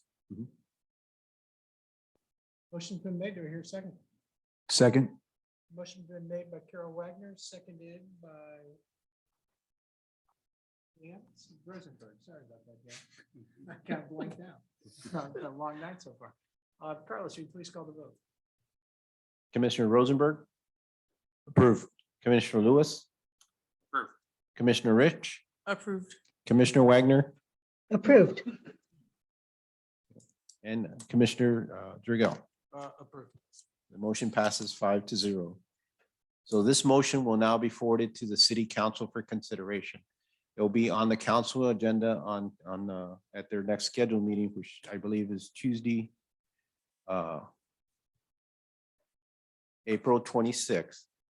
To note that the commission has prepared a recommendation, and then the council will hold a public hearing on May 10th at 7:00 PM, or same facilities and online. And then I will forward early next week notifications that that hearing date has been set before the city council. Again, that's going to be on Tuesday, May 10th, 7:00 PM. Okay, so we'll move on then to consent business, item number 5. These are 1, 2, 3, 4, 5 properties. All right, 1 second, Chairman. Okay. Mr. Pennington's off, and let me just get the screen share here. Errol, can you see the screen? Yes. Okay. All right, Chairman. Yeah, Carol, we're going to take a pause or a little break. If that's okay. Great. That's good. Back in Okay. Probably about 2 minutes.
There she is. All right.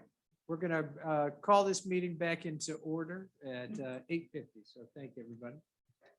Okay, Carlos, so we're moving on to consent business items. These are items, I believe there are 5 properties that have all been approved or have been reviewed and approved by staff. That is correct, Chair. The city has a published guidelines on residential construction, both for new construction and additions. In review of these, staff has found that these 5 petitions fully meet the guidelines. We've noted any issues or as conditions within the report, and we've had discussions with each of the petitioners regarding those. We've ensured and made sure that the petitioners reached out to whether it was neighboring properties or subdivisions associations. We know that these all 5 items have done so. And we also sent out notifications to surrounding properties noting that this development was going to occur. So Chairman, I would recommend pending, if there are any additional public comments, the commission consider all 5 petition items which are displayed on your screen here. 2 Brantford, 9769 Hastings Drive, 1004, 1008, and 1012 Dolores Avenue in one motion. What I'd like to do first, let's just find out if are any comments among commission Sure. members or if there are any public comments. And then maybe if we do know those, maybe we can just kind of separate those out, Absolutely. approve the majority, and then we can go back to All right. those ones. Okay. So I don't know if any commission members, you had any questions or comments related to these that you wanted to address? I don't have any. Carol, did you have any? I couldn't. You're muted again, sorry. I'm fine. Fine, okay. Do you have any questions? So nobody's voicing it here on the commission. So what I'd like to do is just check if there's anybody in the public or in the room here that has any questions or comments related to any of these items. Or anyone online. Or anyone online. Thank you very much. Carlos, you please check.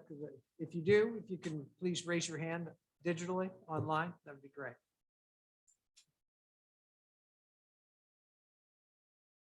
We're going to get pause for about 30 seconds just to give everybody time.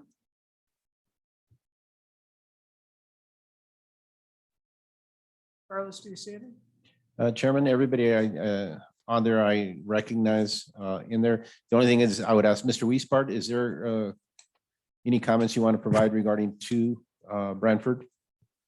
He is a neighboring property owner.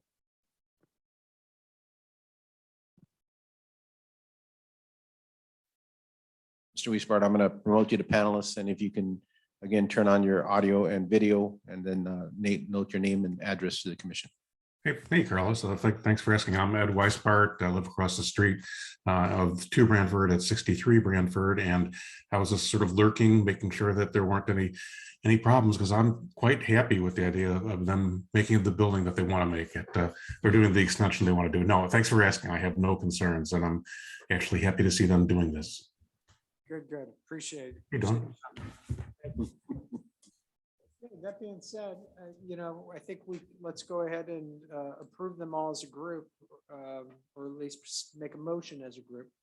And Carlos, since this is kind of our first time doing this back again. I do have a prepared motion for you. Outstanding. Okay, great. And there you go. So I would ask. I'll make a motion. Good, please. A motion to approve the petition for site plan, community design, and concept stormwater management review for new homes at 9769 Hastings Drive, 1004 Dolores Avenue, 1008 Dolores Avenue, 1012 Dolores Avenue, and a community design and concept stormwater management plan review for residential addition at 2 Brantford Drive, as presented in the memorandum from the Department of Planning and Community Development dated April 21st, 2022, subject to any staff conditions noted there. Chairman, I'll second. Motion's been made by Brian Lewis, seconded by Carol Wagner. Carlos, will you please call the vote? On the petitions as noted in the motion. Commissioner Rosenberg? Approved. Commissioner Lewis? Approved. Commissioner Rich? Approved. Commissioner Wagner? Yes. Chairman Dragell? Approved. And the motion regarding the 5 properties identified in the consent agenda is approved unanimously. All right, good. So let's move on to new business, item 6. And item A, this is Hilltop West Attached Home Redevelopment. Carlos, will you please present your report? Sure.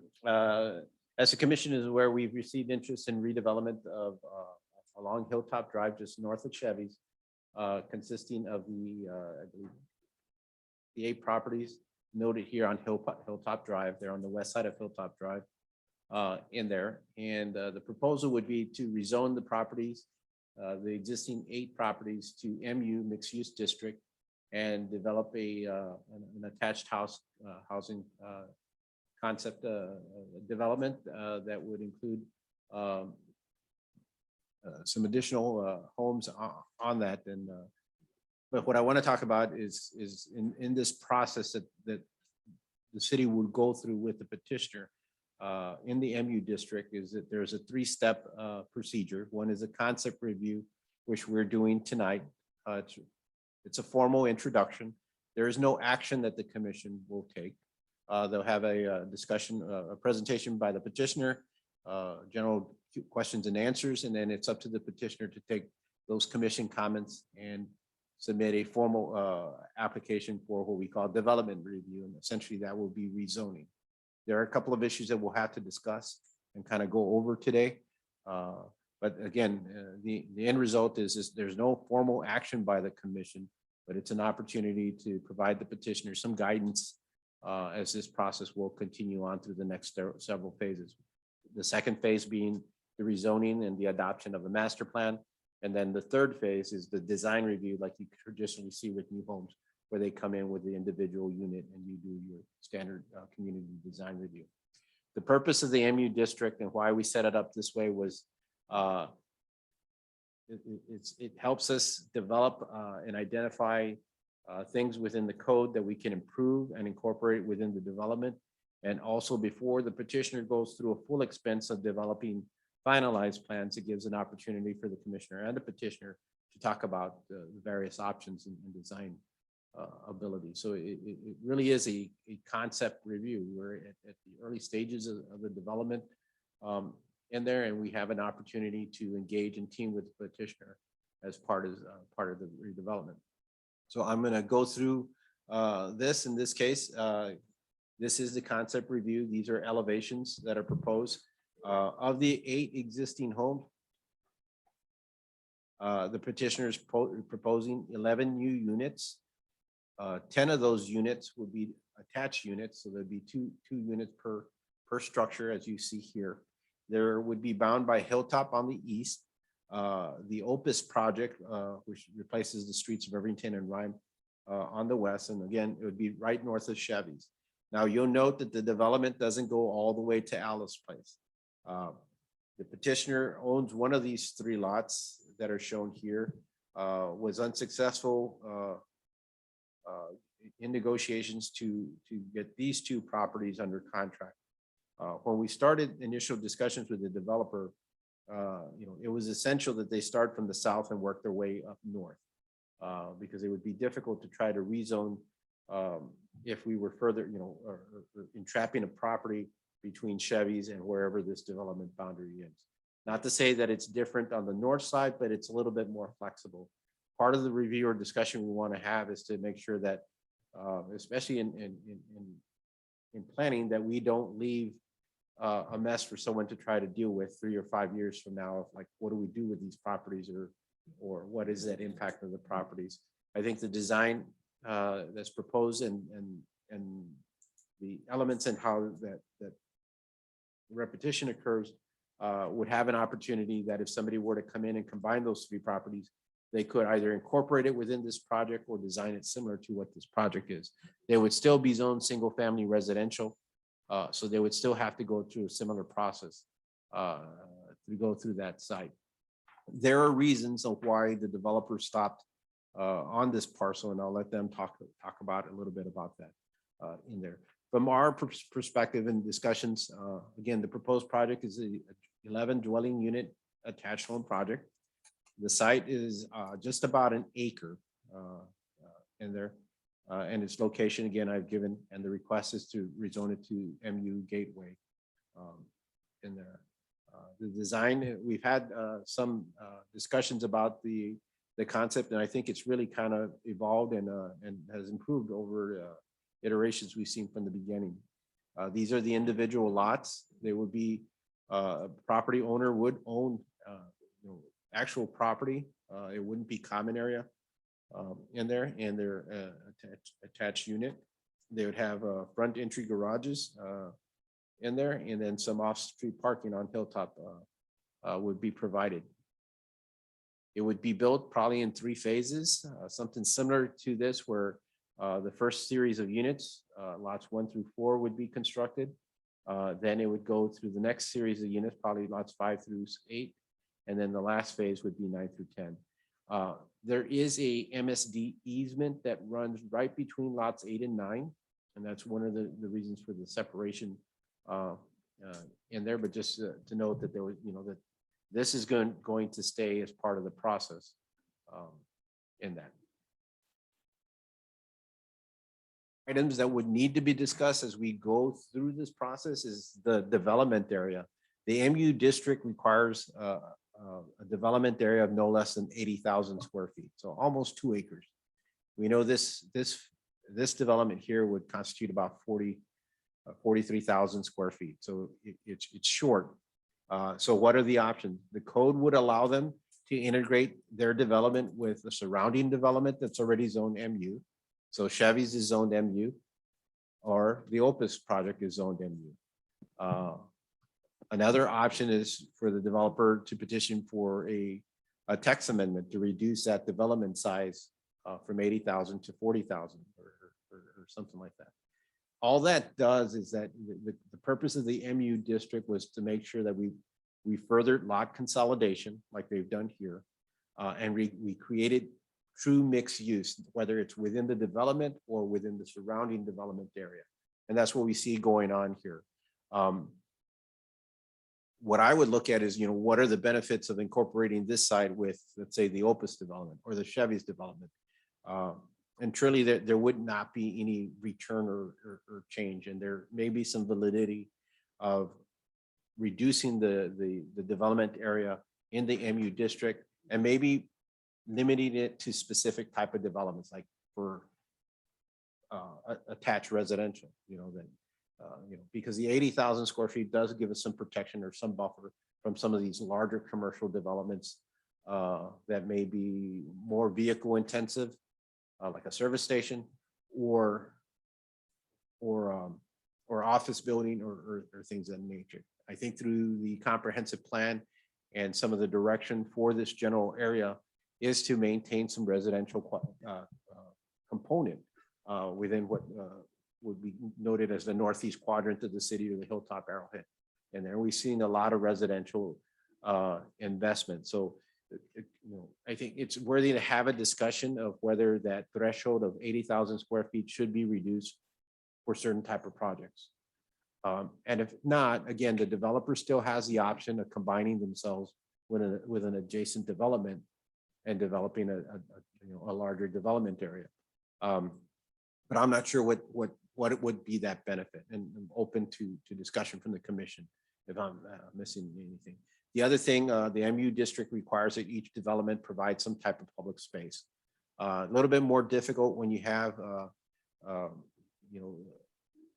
a design like this, but they could do enhancements to the sidewalk area or the streetscape as part of their public space contribution to the community. Right now, I believe the sidewalk doesn't fully go down on Hilltop. I know it is on the eastern side, but the west side is kind of broken up in certain areas in there. But that might be one of the things we want to have a discussion regarding to the developer. And finally, and somewhat most importantly, and I think it's important to have this discussion, is those 3 remnant properties and what happens to those. How are they impacted both now and then into the future?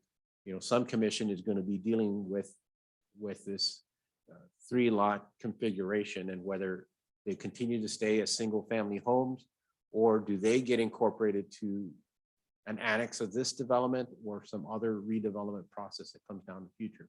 We would want to try to maintain that consistency in there. And the reason and good examples of things that, just that could have had a better thought process in them is like there are 3 single family homes behind the mobile station on Olive.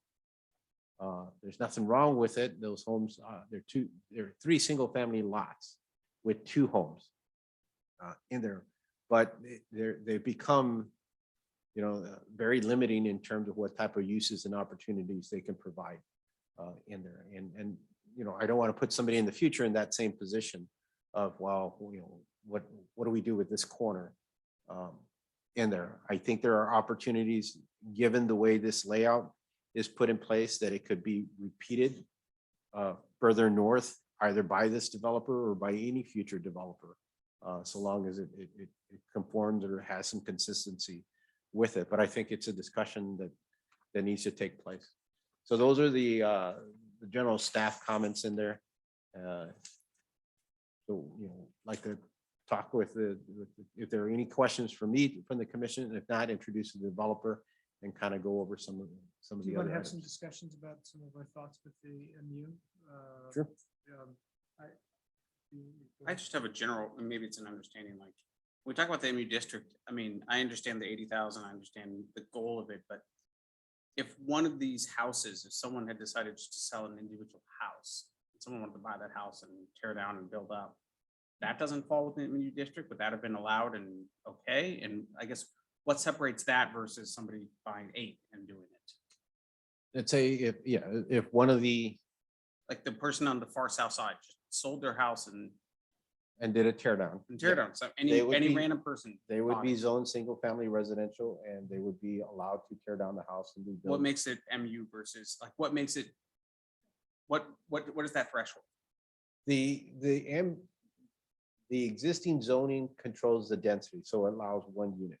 Okay. The MU district allows for additional density, so you could have attached homes, you could have row houses or so. So anytime you go greater than a single family home, or you make a multi-use home, or you have townhomes or something like that, it immediately falls into the MU district. No.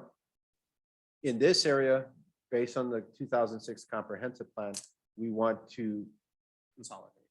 well, and also consolidate under the MU district umbrella. But let's say, we're for an not example, the development that occurred just down here across the street from the city center, the Olivet, the Dealman Townhouse project. That was zoned city center. They couldn't do that under a single family zoning district.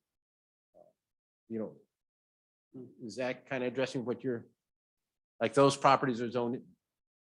If somebody wanted to tear down one of those houses and just build a single house, they could. They're already zoned and set that way. Under the rezoning, then that changes everything. No, you could not just tear down a house and rebuild one house. And I guess the last bit, I guess it sounds like we'd have to make an exception for this thing, which I don't have an objective. I'm just trying to understand, versus if 8 different people bought and tore and built the same type of thing, individual, maybe a single family versus like 2 townhomes next to each other, Mhm. that would have been okay, and it would never even come to us.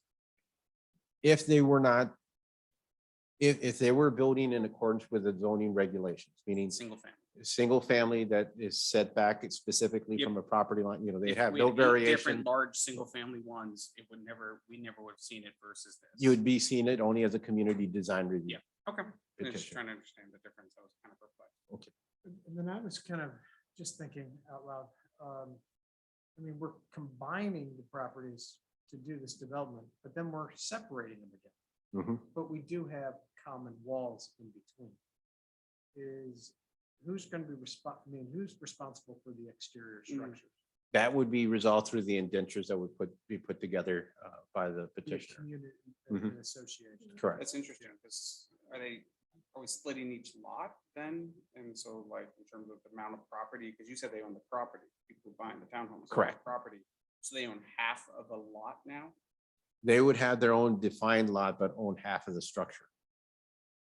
Okay, So- but so that in essence, they're splitting, to your point, they bought 8 properties and then took those 8, divided it by 6, and then 5 of them are split in half, so we're chunking up the land. Correct. We're getting rid of all the existing. We're breaking up the land. Okay. Which is a little different than probably the Dealman ones, where we're not actually, people aren't buying land, they're buying a property. So really, Carlos, we're talking about owner occupied units. That is correct. Yeah, they're just attached units. Yeah, Yeah, which is yeah. different than doing. Okay. Okay. Pardon? No, they will only own the footprint of their home and the rest would be all common area. A similar development type that we have existing would be the Hilltop Manors for those attached homes. The property surrounding the individual structures is not, I believe. Correct. Mhm. Now, I know like in Castlegate Villas, they have a similar situation, but they contribute to a fund and, I think one company cuts everybody's yard, it's. Yeah, and I didn't have a problem with it. I was just kind of curious. I mean, I don't object to the concept, just was curious why we would, because going from 80 to 43 is a significant thing. But again, and this goes back to I know where we're at, but 2006, so much has happened since then. If this was the first thing in 2006, you may be like, well, we're not getting as big as we want.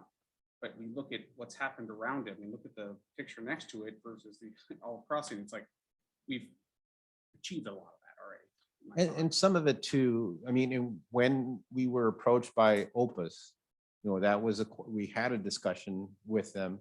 And I think it came up to the commission level. It's like, what about the rest of the houses on Hilltop? Now they met their threshold. And at that point, that wasn't within their, they were within this design for the most part already. And it didn't add any additional value to what they were looking to do.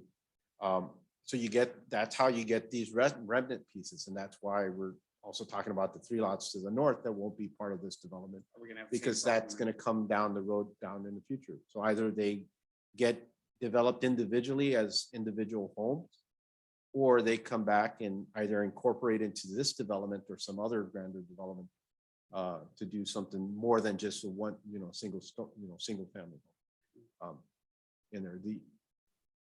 We have to revise the MU regulations to kind of indicate that maybe certain parts wouldn't apply to smaller development. I think that's something worth considering, but I think we also need to ensure or make sure that it's only for certain type of developments. Residential. Correct. And only certain type of residential. What I've heard from the community, given the number of multifamily developments that have been approved in there, and I think we'll get more interest in there, but that, that there was way too, that we weren't encouraging, attached home or lower density type of developments like this. So how do we do that? One is that we find means to entice them or make them more attractive to developers. And that might be reducing that threshold from 80,000 to 40,000 square feet. If it's a townhouse or attached development. Right. Excellent. As opposed to a residential development, because that could mean that somebody can come in and put apartments. Yeah, and and we're jumping into the comprehensive plan, but I do have that fear. I think about Indian, like behind where we are here, behind Dealman, like not every single subdivision all the single family homes get turned down and we get this everywhere. I think there's a place for this because it adds variety and density, which is good, but don't want to necessarily have every part of all of that be this too. So it's kind of I want to be careful on how if we allow it, then we can stop it. But I like the concept. I like the idea. Yeah. Especially because it's a nice, kind of transition from these larger buildings. And that's what the strategic plan does. It's a really good question that the comprehensive plan, I should say, is that it focuses on that within this area, and this is really from Price to I-170, that given the interstate, that the location, that the densities the market is going to be looking for higher densities to make the necessary return, or however you want to call it, that the traditional single family, while it may work out further north on Hilltop, but right up by the interstate, is still going to be difficult. Now, we've seen some success given the Ladue School District and the attraction of all of that some of these houses have been torn down and rebuilt as single family in there, but they're not as prevalent as some of the others. It's interesting because the development team that's looking at these are also doing infill housing within that same area. And I guess they're seeing that, you know, that trend and that it's becoming more expensive to try to acquire the property and then maintain a construction that someone's willing to pay, you know, for the end result. Carol, did you have any thoughts on this? Nothing additional. Okay, good, good. We just couldn't see your voice. or I'm see your sorry, I'm gonna face. bring her back Sorry. in here. So I we didn't just see. wanted to make sure. I think right now, I think it'd be great to hear from the petitioner, unless anybody else has any questions, comments for Carlos. It'd be great to hear the petitioner and see their presentation. So Rob, you're fading. I can hardly hear you. Oh, I'll move closer. I thank you, Carol, for telling me. Thank you. Hi, good evening. How are you guys? Name and address. Sorry, Andy Cohen. I own Kennerly Custom Homes. I live at 15 Narragansett Drive. It's not in the beautiful city of Olivet, but it's a stone's throw away. I wanted to thank the commission and the city staff for giving me a chance to present this to you, give hopefully a brief presentation and not bore you. I know the time is getting late.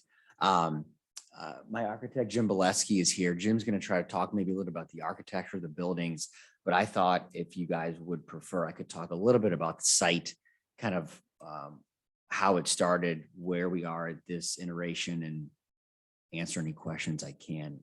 Or if you got a better plan, I'm happy. No, to- I think that'd be great. I think Okay. It transitions nice. And then Okay, we yeah, can start the talking site about is this. more understanding for me. Jim he's better with the architecture. Initially, the idea was actually proposed to me by Carlos. I'm going to bring you into this anyway. That it would, as I've been building some single family homes in the northeast quadrant in the area, with the 200 unit apartment building that's being developed by Opus Development, there's certainly a need, and I agree, of having sort of a transitional or a hybrid step down approach from a 5-story apartment building to a townhome villa type development, and that would transition to single family homes on the eastern side of Hilltop. So heeding his advice and trying to talk to the residents the best I could, I was able to put and have 9 of the properties under contract. There's 11 current lots on the street. The initial plan was to take the 9 lots and build 14 units on those. Through the due diligence process, and in full disclosure, Carlos wants me to slam like 20 units in this development area. But through the due diligence process, there is a fairly sizable MSD sanitary sewer line that cuts between 1139 and 1143 Hilltop. That's going to be feeding a good portion of Opus Development's apartment building. So even if it were to be relayed somewhere else, it still needs to access and get to Hilltop. And given the clearing limits and the MSD requirements for it, I lost 1.5 units in that process. You're thinking, how do I have half a unit? But that's how the math worked out. And then as we got further into the process with the 9 properties, that is over a 1 acre development site. So under MSD's guidelines, more than 1 acre is disturbed. Therefore, that would require a stormwater retention system like you'd see over on Long Acres for Freeman Homes, things like that. So once I got above that 1 acre, then I had to set aside the property that would be additionally required for the stormwater detention. And then I was down to almost 11.38 units. So I was almost at 11 units. So at that point, it made more sense to utilize the 8 properties versus the 9. Brian asked a good point, or brought up a good statement about building 8, just tearing down and replacing, let's say, the 8 existing homes to the 8 single family homes. 50% of the 8, so the first 4 currently platted lots are only 40 feet wide. And under the current city guidelines, you can't rebuild a new home on those first 4. So the only way to sort of quote unquote redevelop this area is a rezoning, a redevelopment of sorts, whether it's the MU or if there's something else that might fit it better. The other question that was brought up is, to me, my background is single family residential. I really wanted to offer more of a villa type, much that's similar to Hilltop Manor or the development just a little bit further to the north, to where you really, they're truly fee simple lots, fee simple properties, to where you're going to own your own lot. You're going to have a rear yard to play with your kids or sit on your deck or your porch or have to where it really feels like it's your own space, versus a townhome building that has 4 or 5 units that are all connected to it. That was kind of, I've seen that there's been some successful developments of that, the Hilltop Manor, as well as Castlegate Villas. And it's been probably 15 or 20 years that there hasn't been a villa type development like this.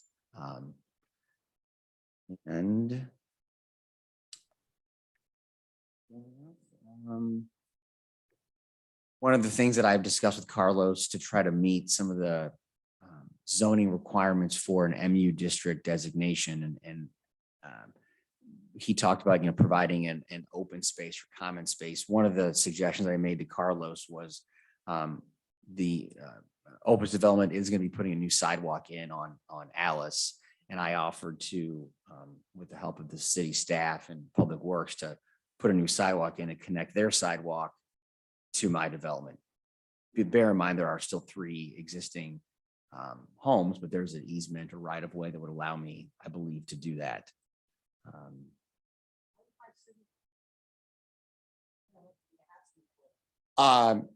There's got to be some recorded documents of easements, right of ways. Naturally, I wouldn't just want to show up on these 3 people's properties and say, hey, putting a sidewalk in, because it's going to feel to them like, hey, Andy, you're in my property.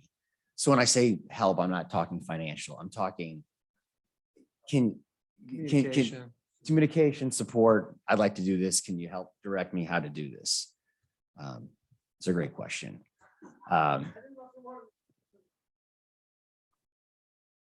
Just a little bit of guidance with that. It does, look, I'm not a zoning expert. The fact that Chevy's is designated in the MU district, Opus's development is the MU district. I'm certainly open to, if there's something else that fits better with you or the council, I'm all for it. Could you have done rear entry garages instead of front entry, or is that part of the MU, they have to be front entry? That's a very good question. It's not, to my knowledge, a requirement. The grading, the majority of the lots are going to be walkout lots. And what I was trying to do is avoid this sort of like sea of concrete, to where you have the whole rear yard would be concrete. I was really trying to preserve some green space back there by offering it a rear backyard. One of the things that Jim did on the architectural design was, instead of having all the garage doors right at the face of the building, it's hard to see, but they're actually tucked in probably 4 or 5 feet from the front of it. So it's not like a flat look. And I had a vision or idea, and then as Jim and I went through the iterations, it kind of morphed a little bit into what you see now, which I think. And will each driveway on the outside hold 4 regular sized cars? Like Yes, so you're you have correct. 2 in the garage plus 4. Correct. Yeah, the civil engineer from Vance Engineering, Clay Vance, he's got the driveways designed to where you could park a vehicle behind the garage and your neighbor could still back out. I tried to make the approaches not as wide as the actual driveways, and then you could load. I'd have to count, but maybe 8 or 9 street parking still for that area. So you're still offering street parking. On both sides, right? Correct. And actually on the other side, since it's single family, you can kind of load it up with even more. Yeah, I mean, this is kind of like the area I like to live in. Live in, build and play in. It's been an I guess I'd say an underdeveloped or underserved area. The majority of the buyers that I've encountered love the development. You know, there's almost $500 million of development going on in just Olivet, even if you set aside the Costco development in U City. So there's just such a great opportunity. Most of the buyers have children in the Ladue School District. These particular units, I think, could cater to somebody. I'm 45, someone my age, someone younger, someone even older. And I'm just really excited about it. Great question. I think probably around 650. The units themselves are 2,500 square feet. That would include about 500 square feet finished in the lower level. So it's approximately 1,000 square feet and then 1,000 square feet. We can get the and 500 downstairs. There are they'd be 3 bedrooms. I guess unless somebody wanted to customize, yeah, you're correct. Floor plan right now has it as 3 bedrooms, 2.5 baths, and there could be another half bath on the lower level where you'd pull in. Can you talk about elevators? If that can be incorporated. You know, at this point, I don't want to say I haven't not considered an elevator. I just kind of haven't got there at that point. I think I was so focused on the site. Just so focused on some of the site and the layout that Jim and I have been kind of working through the architecture as quickly as we could. Yeah, if you want that'd be to, great. Jim, And just a quick My comment. name's Jim Boleski. I'm the architect. And Address? Hmm? Could you state your address too, for the record? my address is my office is 345 Marshall Avenue, Webster Groves. Thank you. No, go ahead. Sorry. All right. So if you can go back to one of those streetscape shots, I can share with you some of the concepts we've been thinking about so far. And we certainly are open to comments that, we could possibly incorporate here. So initially we thought we might introduce some variation. However, as this design was developing, the rhythm feels good. There's some pictures that were on the website that showed different building materials, I believe. There are older concepts of this that I've maintained so people can see the progression. These are the latest. This is the latest. This is the latest. Those were really stand-ins until I could get to it. Yeah. I worked. Yeah, anyway, those are history. Okay. This is the real stuff here coming together. Okay. And it all looks good, but I'm curious about, these next 3 homes, if, they are redeveloped and it continues. But there's a break in construction, a break in period, or, time. How will those be, will those be incorporated with the same style, or, will they look kind of like a different face or a different construction? Does that make sense? Well, it's conceivable that they could be replaced with new single family homes, and Right.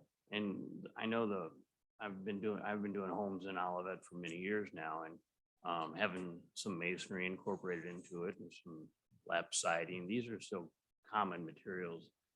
We're not looking to go too far from what we typically would see in a new single family home here. There are some practical concept features in the building design and how they sit adjacent to each other. These are 3-story buildings here, and we actually see more of these in the coastal areas where higher density has become a thing long before it's hit the central area here. The 3-story concept struck me kind of funny too. Like, you know, who's gonna want to buy this and go up all these steps? So and quite frankly, I have a good friend that bought one of these things in California, and I was surprised. But they are a very marketable building, and we have taken the initiative with the design to group the garages so that we minimize the pavement area and maximize the green space in the front.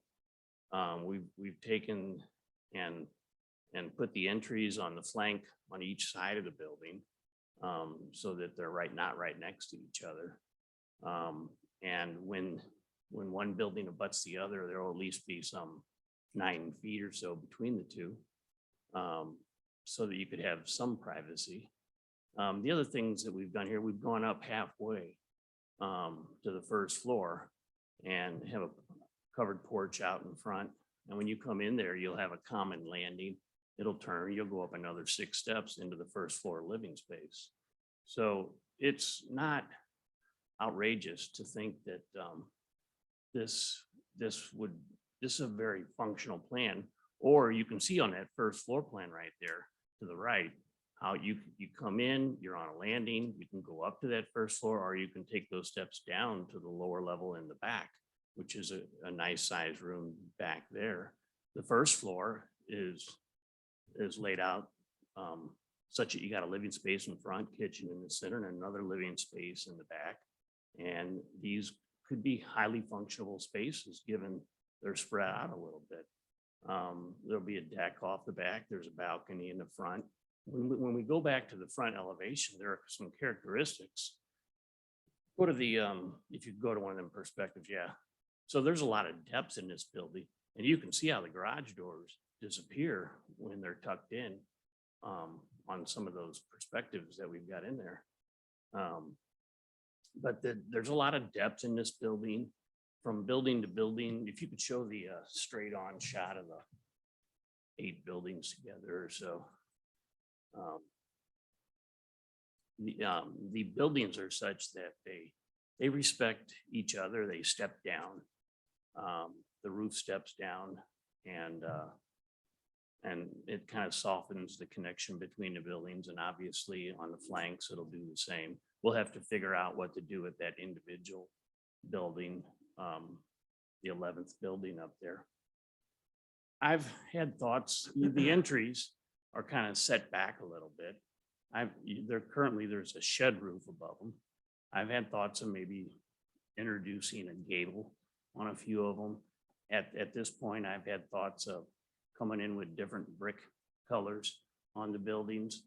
And it might be subtle enough that they are maybe more identifiable when we do that, and still yet hold together very well. That would be kind of one of the things that's jumping out at me is maybe a little bit of, I mean, I like the concept, and I don't think you want to change design because that gets complex and you have to pinpoint selling, but maybe some variety on any of the colors and materials, whether it's brick or shingles or something like that, just to break it up a little bit. Yeah, when we first started talking, we were actually talking about quite a bit of variation between each of them. But as this level of the project came about, I'm finding comfort in seeing these together like this. But brick color changes could be just the touch we need. Yeah, I think accent brick, paint, whatever it is. Siding just colors.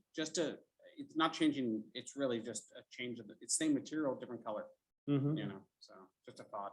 No, I'm not an architect, but I'm curious. Would you make those changes from one side of the building to the other, or would you keep it all the same?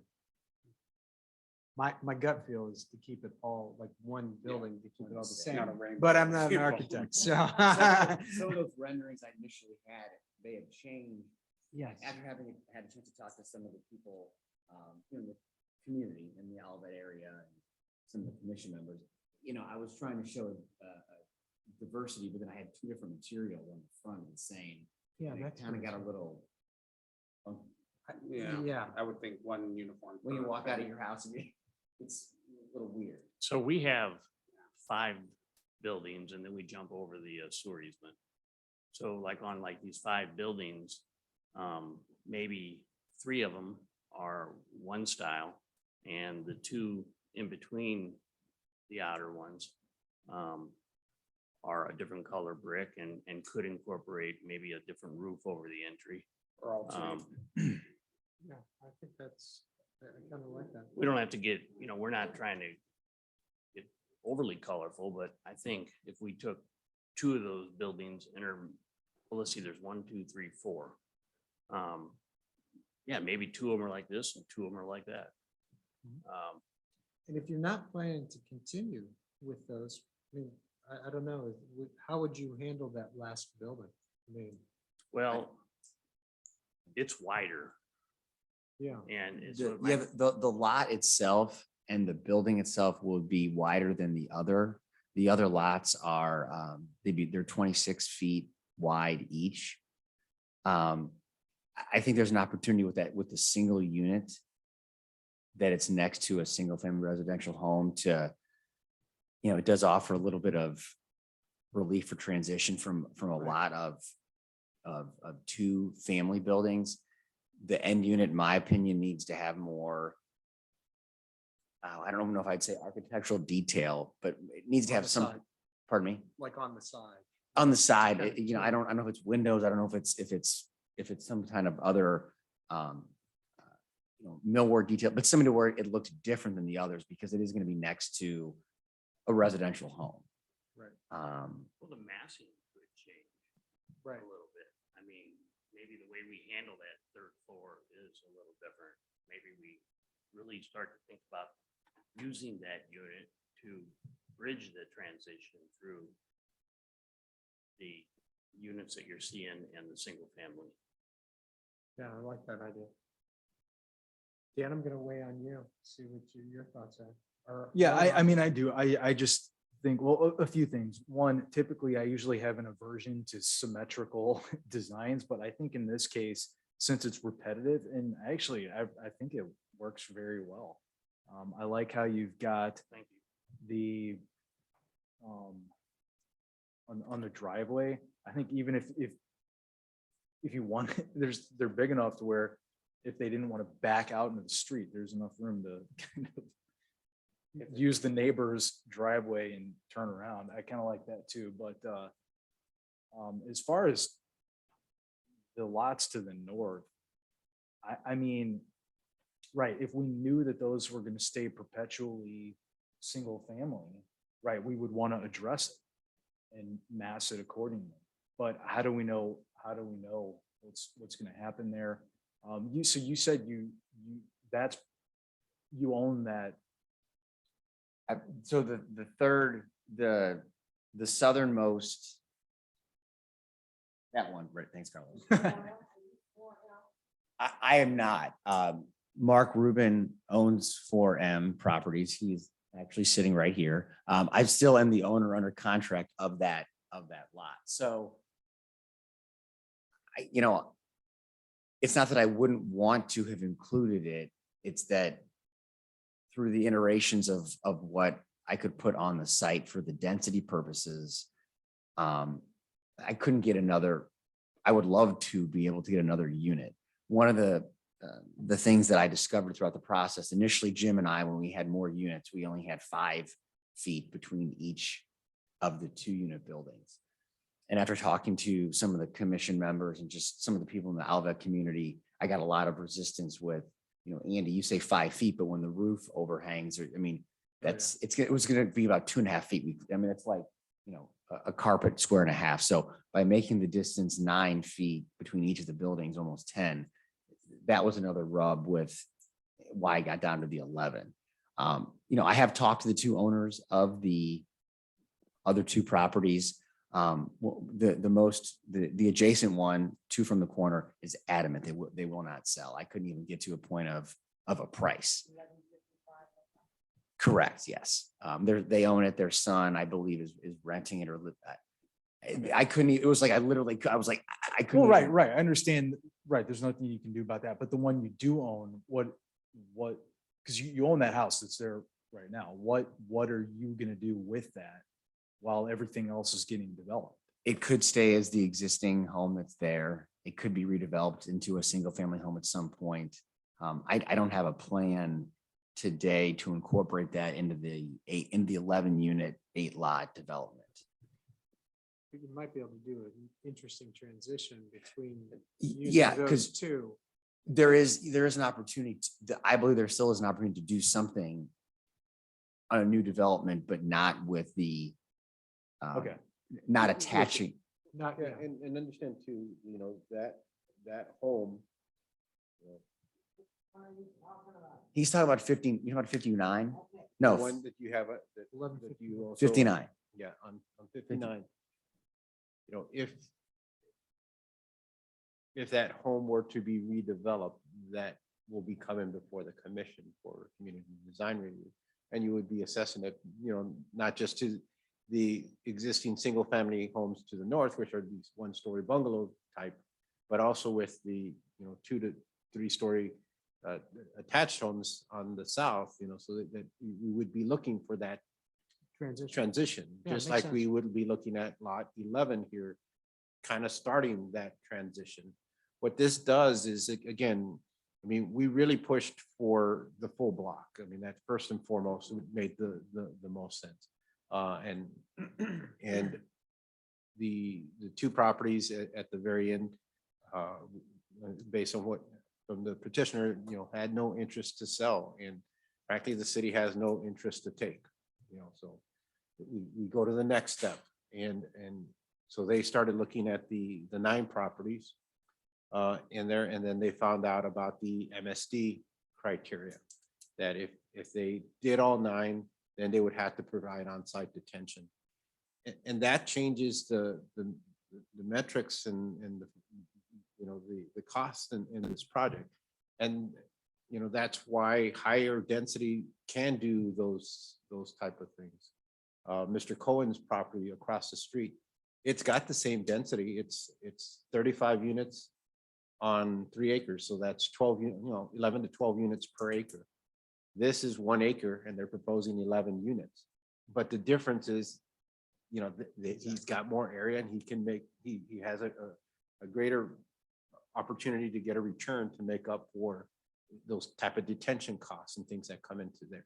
Here, we were like, it was, you know, does that extra lot really make the numbers work? And I don't know, that's not my expertise, but it's a legitimate question that was put in place. So we took, you know, we went back and took a look at it, you know, and had discussions with the petitioner. It's like, so, you know, so what do I see the person in my position 5-10 years down from now, what would happen? Because we've had situations where, you know, the result ended up limiting opportunities. Well, in this case, it would be a progression of residential houses.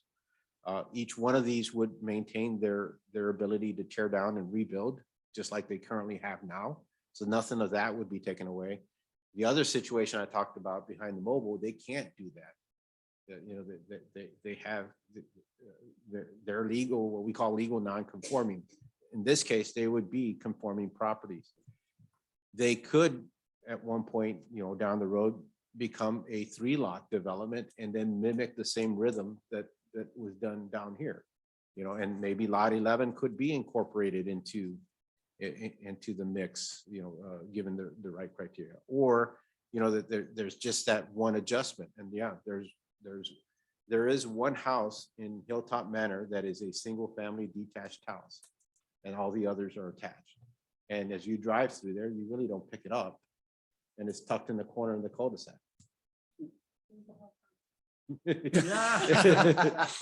So, you know, we were cognizant of that. We also knew, you know, about this detention issue. And again, you know, I'm not, you know, on the realty and making the numbers work, but it seemed like a reasonable reason of why they would stop with lot 11. Makes sense. Mhm. You could not buy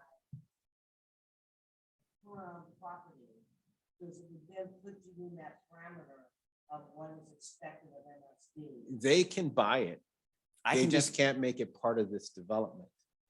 Because it would then put them into that MSD. correct, and it's not. One of the the, and I want to make sure too that the commission understands, in no case are we waiving detention standards. They're going Right, to yeah, I was have gonna- on-site detention. Right, you know, the issue is, you know, people, developers, myself, and, you know, we complain about costs. So yes, the cost with the larger on-site detention is an issue, but it's the amount of space it was gonna take up for the number and the impervious square feet that it was so large. Adding in the MSD sanitary that I can't really relocate, I was kind of back to square one anyway.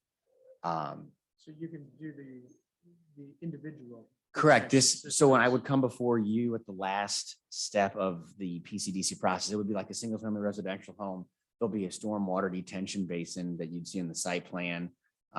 Underground, the downspouts would go to. So it's more of a residential feel of sorts for the detention purposes. Would those be split with each individual unit, or would it be building by building and then put? I don't have the answer yet. Carlos and I actually did talk about that a few weeks ago, that it may potentially make sense to have the single one would have its own, but you'd have 5, maybe a little larger versus I can 11. understand. You know, if there's a way to make that work, that it was Carlos' idea, thought it would make more sense to be more efficient with the design. The other thing I want to note, because we had a discussion about the design and putting the rear entry garages, you know, that from a planning perspective would be, you know, more attractive. But as we went through the various scenarios, it also became the one that created the most surface area in there. And I think Mr. Cohen had a reasonable thought in terms that if these individual lots were to redevelop, just like the 3 to the north, they're going to come in as front entry garages. And there's just not enough width to do at least a 16-foot drive 5 feet from the property line, and then to have a proper turnaround. You end up surface, you know, the backyard becomes more of a hard surface area than it becomes a green space. And that's one of the things to balance. I would have liked rear entry garages, but I understand, that then reduces the amount of green area. Some of these principles kind of contradict each other. If you do one, then you have to look at the impact of the other, and that was a reasonable review. And again, I think as we saw development on the east side across the street coming in, they are coming in as front entry garages. So this maintains that similar character in this. And I suggest kind of taking Barb's comments to heart, and that we're not voting on anything tonight. No, We've given feedback, I would suggest. I think that's good. The only thing I want to check on is Carol's been awfully quiet. So I just wanted to verify. She's on mute. I see Carol nodding. She is nodding. Yes, there. Carol, I'm sorry. Go ahead. No, I've been listening to the conversation. Yeah, it is an interesting conversation. I don't have anything to add to it this time, though, really. Is there any, so I was present, it was all on Zoom, but I was, I listened in diligently through the whole process that you conducted with Opus Development with their apartment building approval process. Is there anything that, you think you should send me or Jim with? Is there any, since it's a non-voting night? I mean, maybe you talk separately, then Carlos would communicate that. Well, no, I think what I've heard here is maybe a little variation, or consider a little variation. Okay. To see how that would look, with everything. I mean, is that what based on what you were saying? I mean, I enjoy what you presented here. I think it's, Okay. I like the rhythm. I'm okay with the consistency, but yeah, now's the time to play around with it, see what works. I mean, Okay. And I mean variation by color, not by design. Yeah. If that makes it. Just, Okay. Jody, I'm gonna guess you're probably one of the PCDC members that lives the closest to it. Yeah, but not to freak you out, like I was checking where you live, but I mean, do you like the idea of this type of density and development? Yeah. Okay. Well, I'd be happy to help you out with that. Because I want to make sure that the community, I'm not the person that wants to to try to force something if it's not gonna fit, you know, it's, Mr. Chairman? okay. Yeah, go ahead, Carol. I think one of the things that the commission would find of value is to get some idea of different perspectives of this development from other viewpoints, particularly from the existing residential. That's a very Uh, good. Yeah. What is the neighborhood adjacent to this going to see when they look across the street?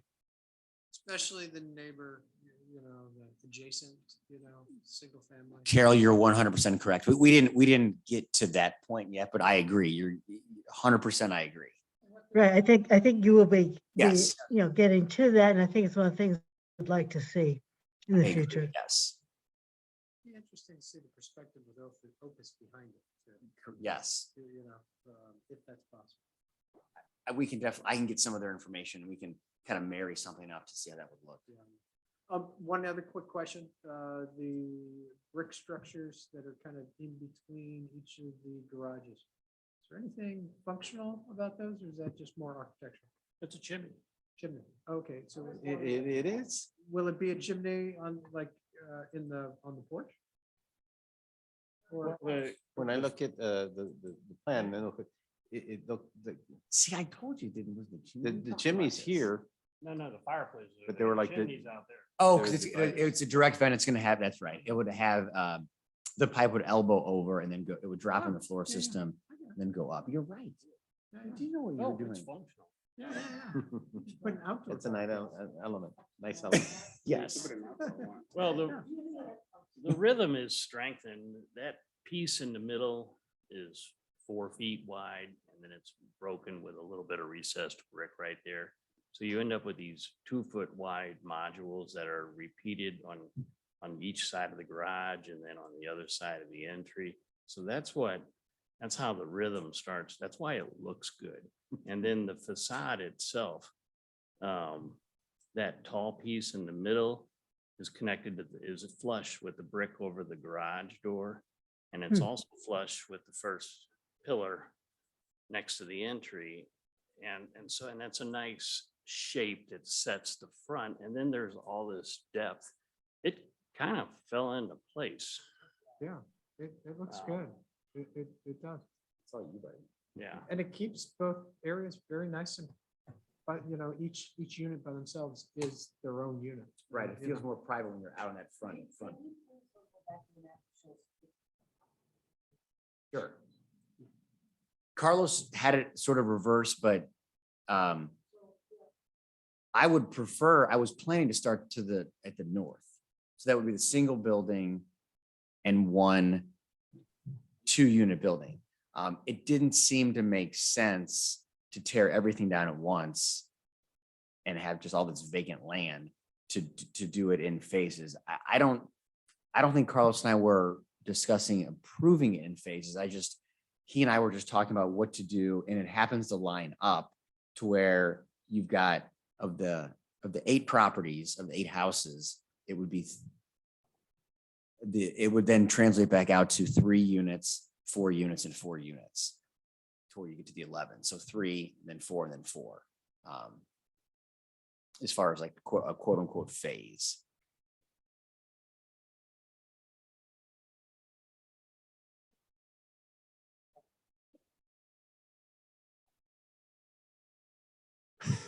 So you're not the only one That failed with it. yes. What my curiosity was, Mhm. is if you started it from the alley, you know.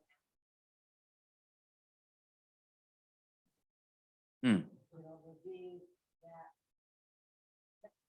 I realize we can 3 out here is in the middle 4, but that was my thought, to do right.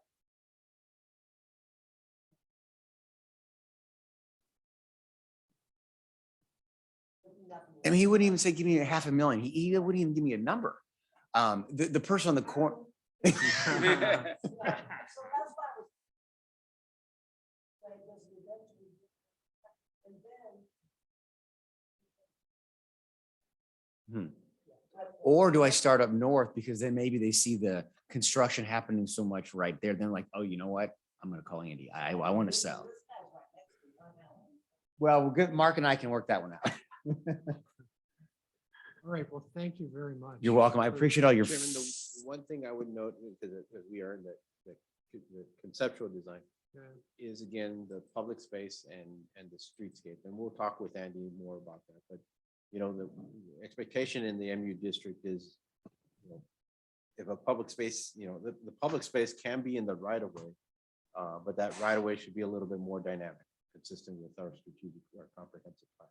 And it may be, you know, that you know, along the edge of the walkway, there's a knee wall, you know, something. I'm not saying that it should look like Opus and Alice Place where they had quite a bit of depth to work into, but here that, you know, the sidewalk is a little bit more than traditional, and there's some edge to that space that just makes the public, just makes it more inviting to the public going north to south. It's a good idea. Yeah, I think that's good.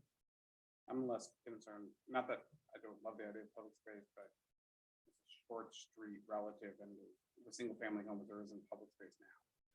So it's.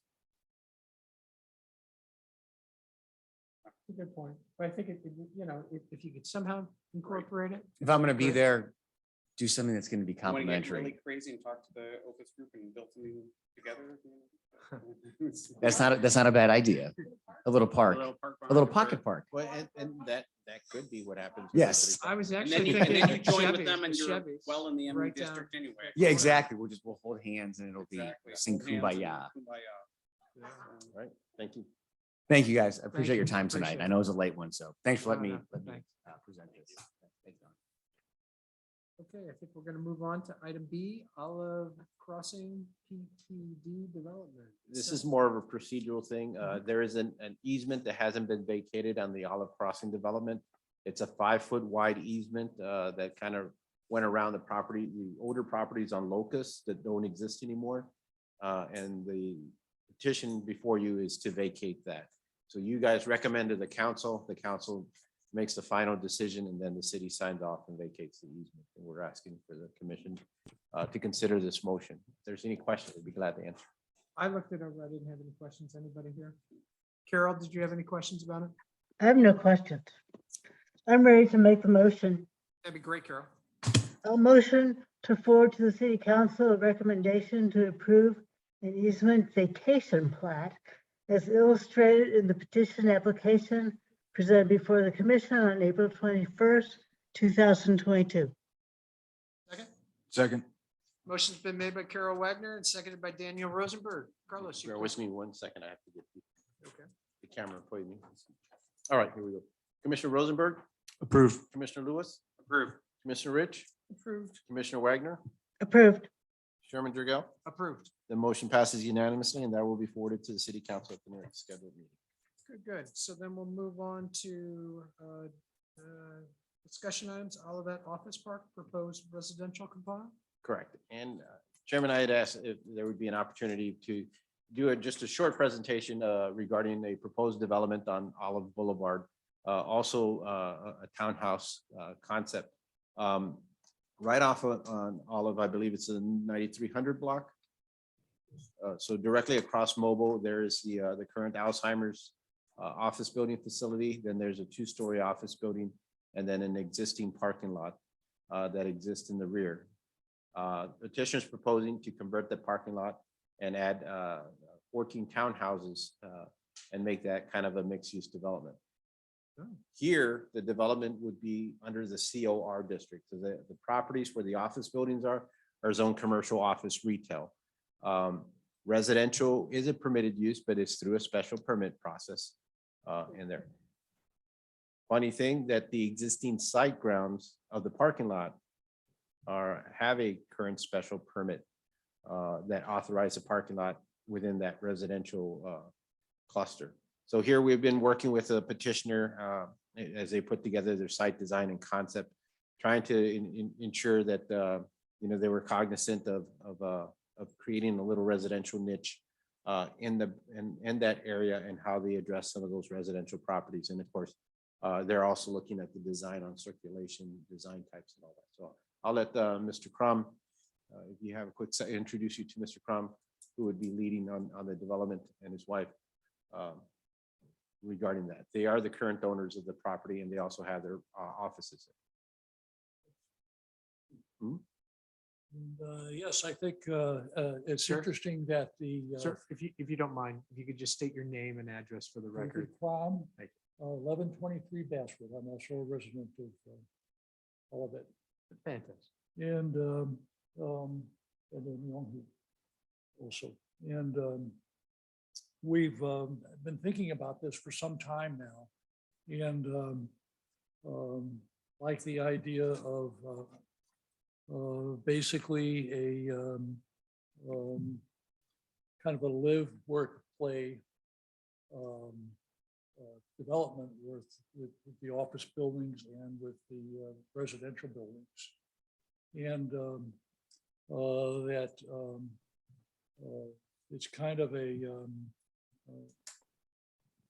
houses have to be attractive for people to live.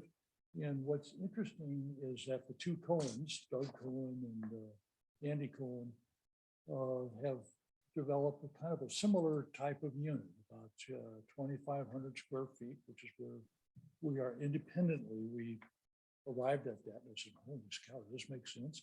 And it makes sense to the two Cohens. Yeah. So that's good.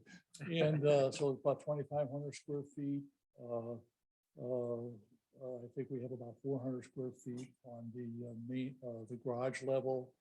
The living level, which is above that, is about 1,000, a little over 1,000, and then the 3 bedrooms above. So it's very similar kind of house. We have a optional elevator, and whether the option is taken or not at the time of construction, we'll have it done so that the elevator could be put in the future. We've basically have those are the optional elevator and some things we would do with the bathrooms, and that it's be attractive for somebody who may want to age in place, who may live here but may want to continue to live here and not have to move out of town, leave all their friends. And so we have that kind of partially in mind. And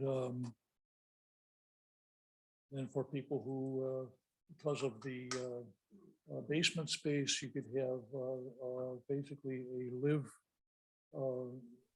work from home type hybrid thing. In our office building is really the same. That our tenants are moving into a hybrid mode of working. And we've been, in fact, we have some work underway now. We're getting prices in to make some patios in between our 2 buildings. So if you look at the, there's the front building and in other words, the north office building and the south office building. There's a space in between, which we 30 years ago, we kept parking out of it. We made that decision. I'm glad we did. Because I think that having outdoor spaces, and we talk with our tenants about having these spaces and they love it. And they're trying to attract people to come in, and really in the hybrid work arrangement, a lot of people come in so the team can get to know each other and trade ideas. And then they might be working 2 or 3 days a week, and then they're home. And this kind of house can accommodate that.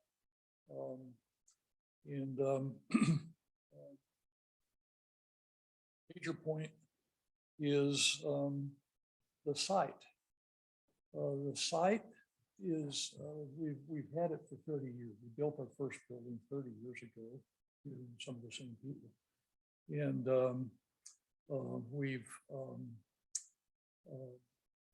it's a very interesting site in that it has the berm is in it, and we intend to develop it in a way that we preserve we don't disturb the ground that's going to be used as the backyards. And the hills go up and down, and then the buildings back up to hillies, in most cases, up in hill areas. You can see that in the, plan where the, that's how it relates to other houses in the area.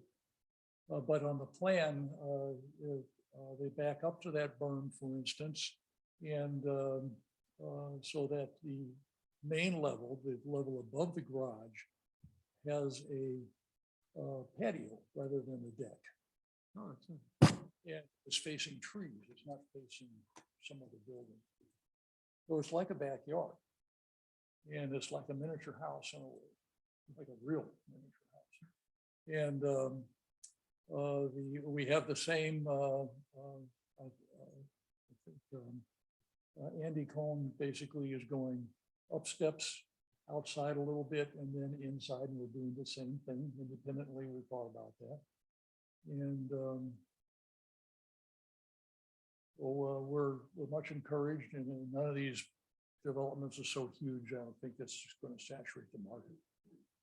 And so we're pretty happy campers. We settled on the 14 units because it works with the ground goes up towards the west. Used to be an orchard. And there's a whole bunch of trees that are close to the property lines. And these are like tall trees. These are like 50, 60-foot trees. And we want to keep those. We may do some special foundation work so we don't have to dig and disturb the roots so much. And I have trees in my backyard on Basswood Lane, and we just love them. And there's basically the center villas, the west villas, and the east villas, so to speak. And the center villas have kind of a court in amongst them where the backyards are. And three of the front 3 units have that as a backyard. You can look out and there's a huge tree back there. And so that's very pleasant, undisturbed. And then the units that face in West Court, West Villas, is going up the hill. And we took some of the earth that we were digging out and putting it in the back. So again, you can go down a couple of steps maybe, but then you have a patio. And that is drawn in the sections here.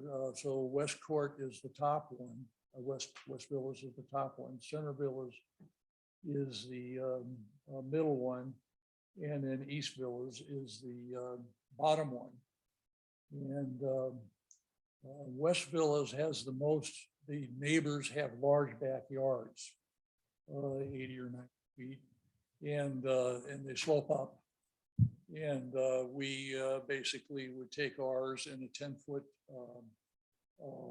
buffer zone. The trees you see in that drawing are real. It comes off of Google. And on the west line, there are several trees that are close to the line. On the south line, there are several big trees that are close to the line. And there's one big tree that's farther in, but it's in the middle of that courtyard. And there are a couple of big trees on the west side. Why they did that when they set up the nursery, I don't know. They probably wanted to, but there it is. Good decision. And so we're capitalizing on that. And some of the, now the ground slopes down towards the east, and those houses have balconies. And the one house on the east, the neighbor's house, we haven't talked to any neighbors yet. This is all very preliminary, and we're getting your input, hopefully we're still malleable. We can make changes and we can get input from the neighbors. But the interesting thing about this, and this is, he's, yes, I think, that we were able, and Carlos especially, because he can't, why don't you take and recess one of the balconies? And he said, well, I don't know, we can do that or not. By golly, we can. And so we tucked the balconies away from the residences on the end units. There's 3 units there. In the middle unit, we kind of tucked it around the side in this semi-recessed into that area. And the other thing that we did is that the houses that semi-recessed balcony is the ends of the houses. You can just see one house here where there's just a couple small bedroom windows, but not the backyard. The backyard is off to the, thank you. The backyard is off to the, at an angle. So that this balcony here is not disturbing those backyards.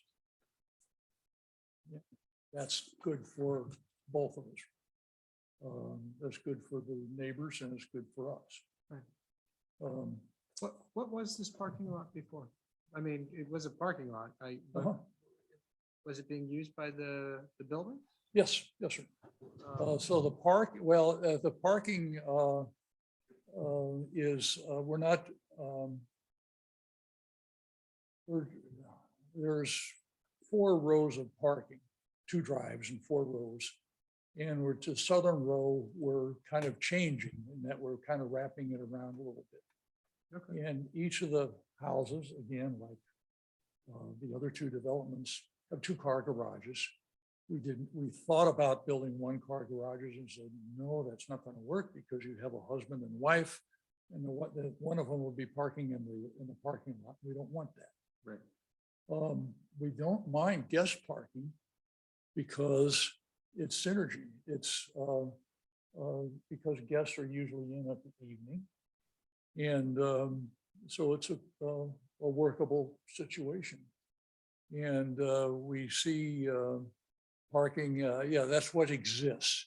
So you can see the 4 rows of parking in the 2 drives, and we're maintaining right at 4 units per 1,000 square feet of office space.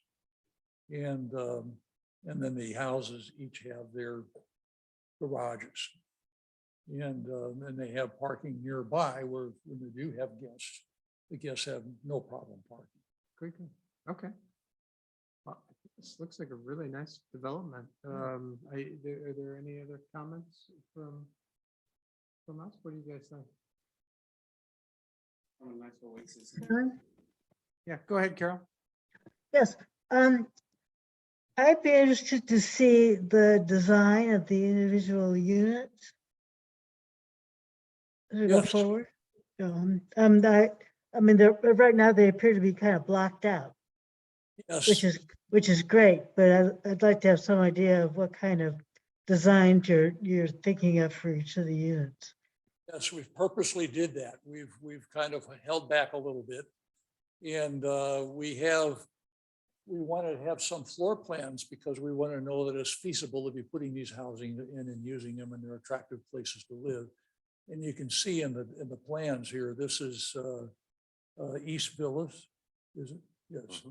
And it's so the bottom one is where the garages are and where the flexible use space. In other words, it can be a person's office, or it could be a music room or a family room or a kid's playroom. The new school districts are going to bring in probably these aren't starter houses. Again, there's $600,000+ houses, and but there may be people who want to work here or live nearby here and live in the school district, and so that they need flexible use spaces. And we have a flexible use space in the basement, or the lower level. And on the main level, we show a small room which will have like an accordion or sliding door that can open up. And that's where you have, you can put your, I need a little flashlight. I think.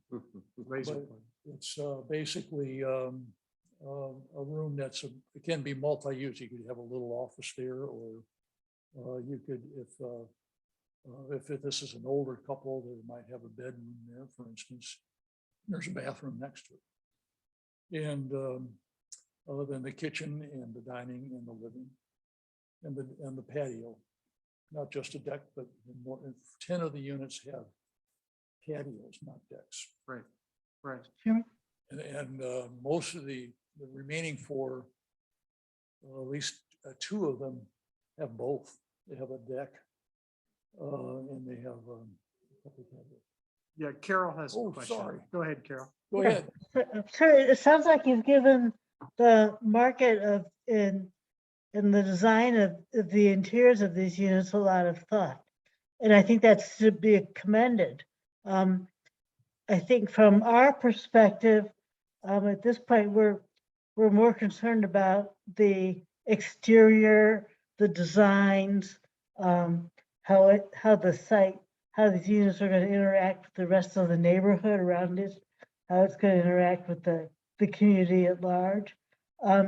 So I'm glad to see that you have given the marketability of these units a lot of thought, and I think that's great. And I think it's a very interesting development, but I'm also concerned about the things that the commission is in place to examine. And those are things that I think that's our charge. Really too. I mean, you've been hearing the comments that we've made with Doug Yes. and Andy, so hopefully Mhm. kind of got an idea of what. We listened in on both, yes. sir. Good. Yeah. And so thank you. And I think Carlos has been great to work with. And this was his idea a little bit to come so early without even windows shown. Yeah. So that you can see how it works. One of the things that as you can tell, we are not professional developers. So we just kind of wanted to little bit. And right now we just wanted before, or like a Carol mentioned, that before you study the elevation, you want to make an overall direction is right with the city, everybody. And then other signature like MSD would be done another one. And then, we will get more interesting. I think the overall skeleton is there. There's a lot of things we can make it interesting facade.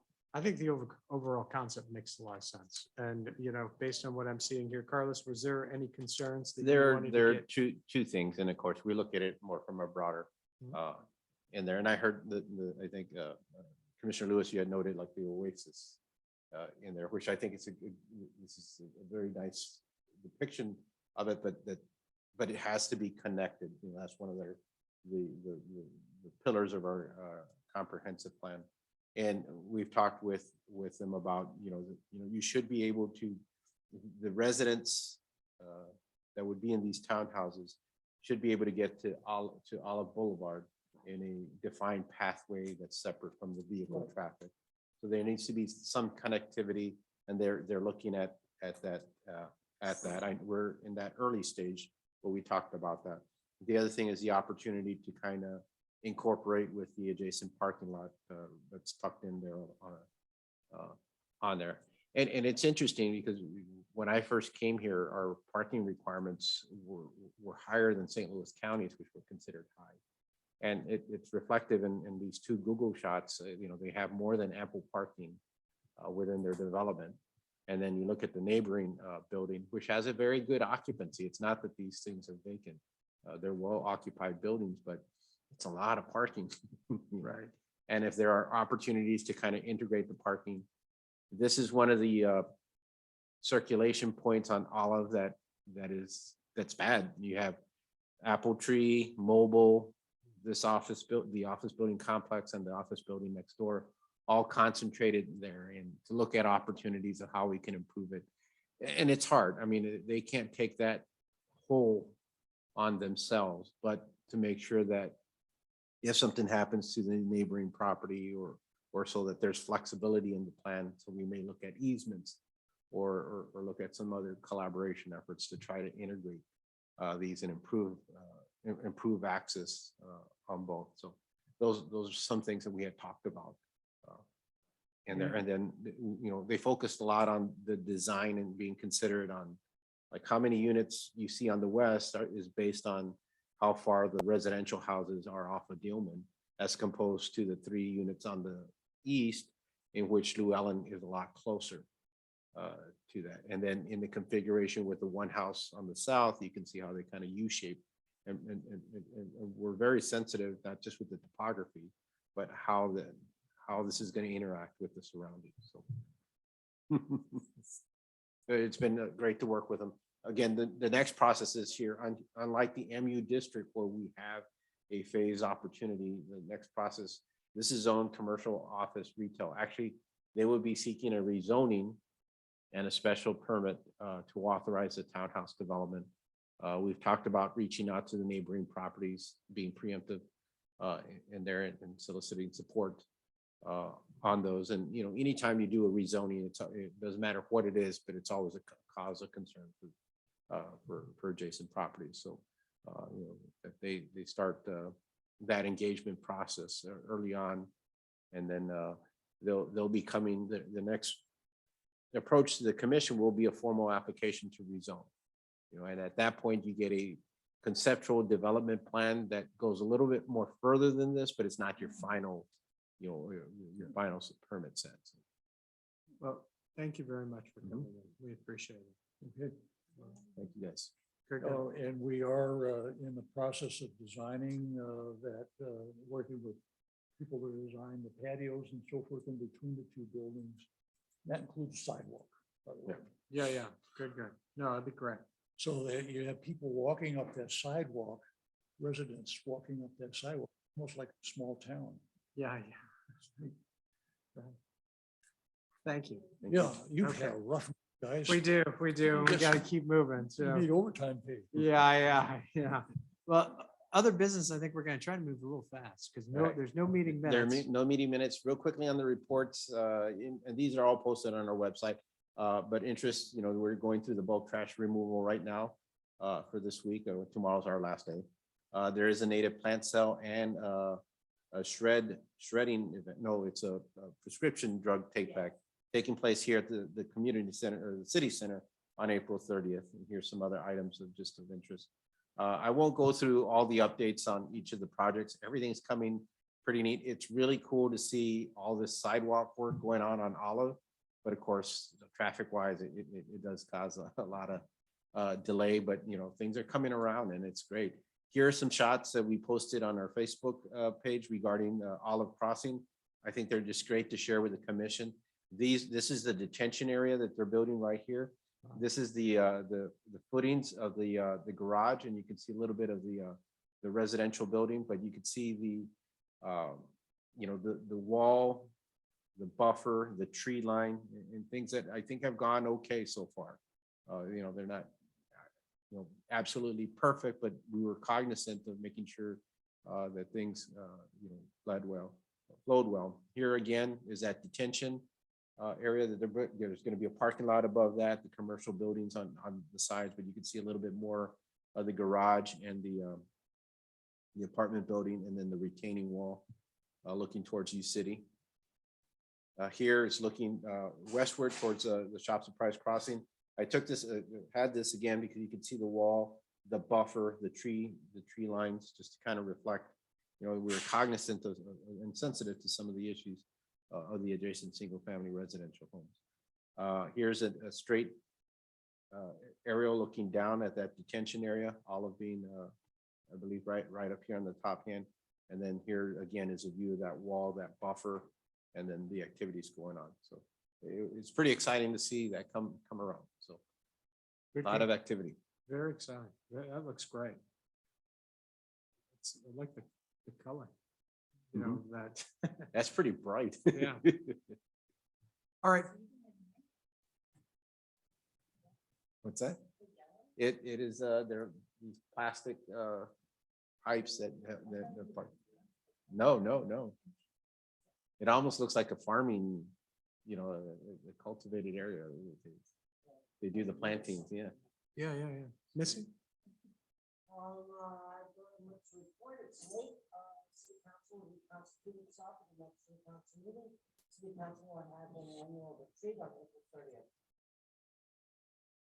Very good. There's nothing else? I think we'll close it, and I hate to say this, 10:26.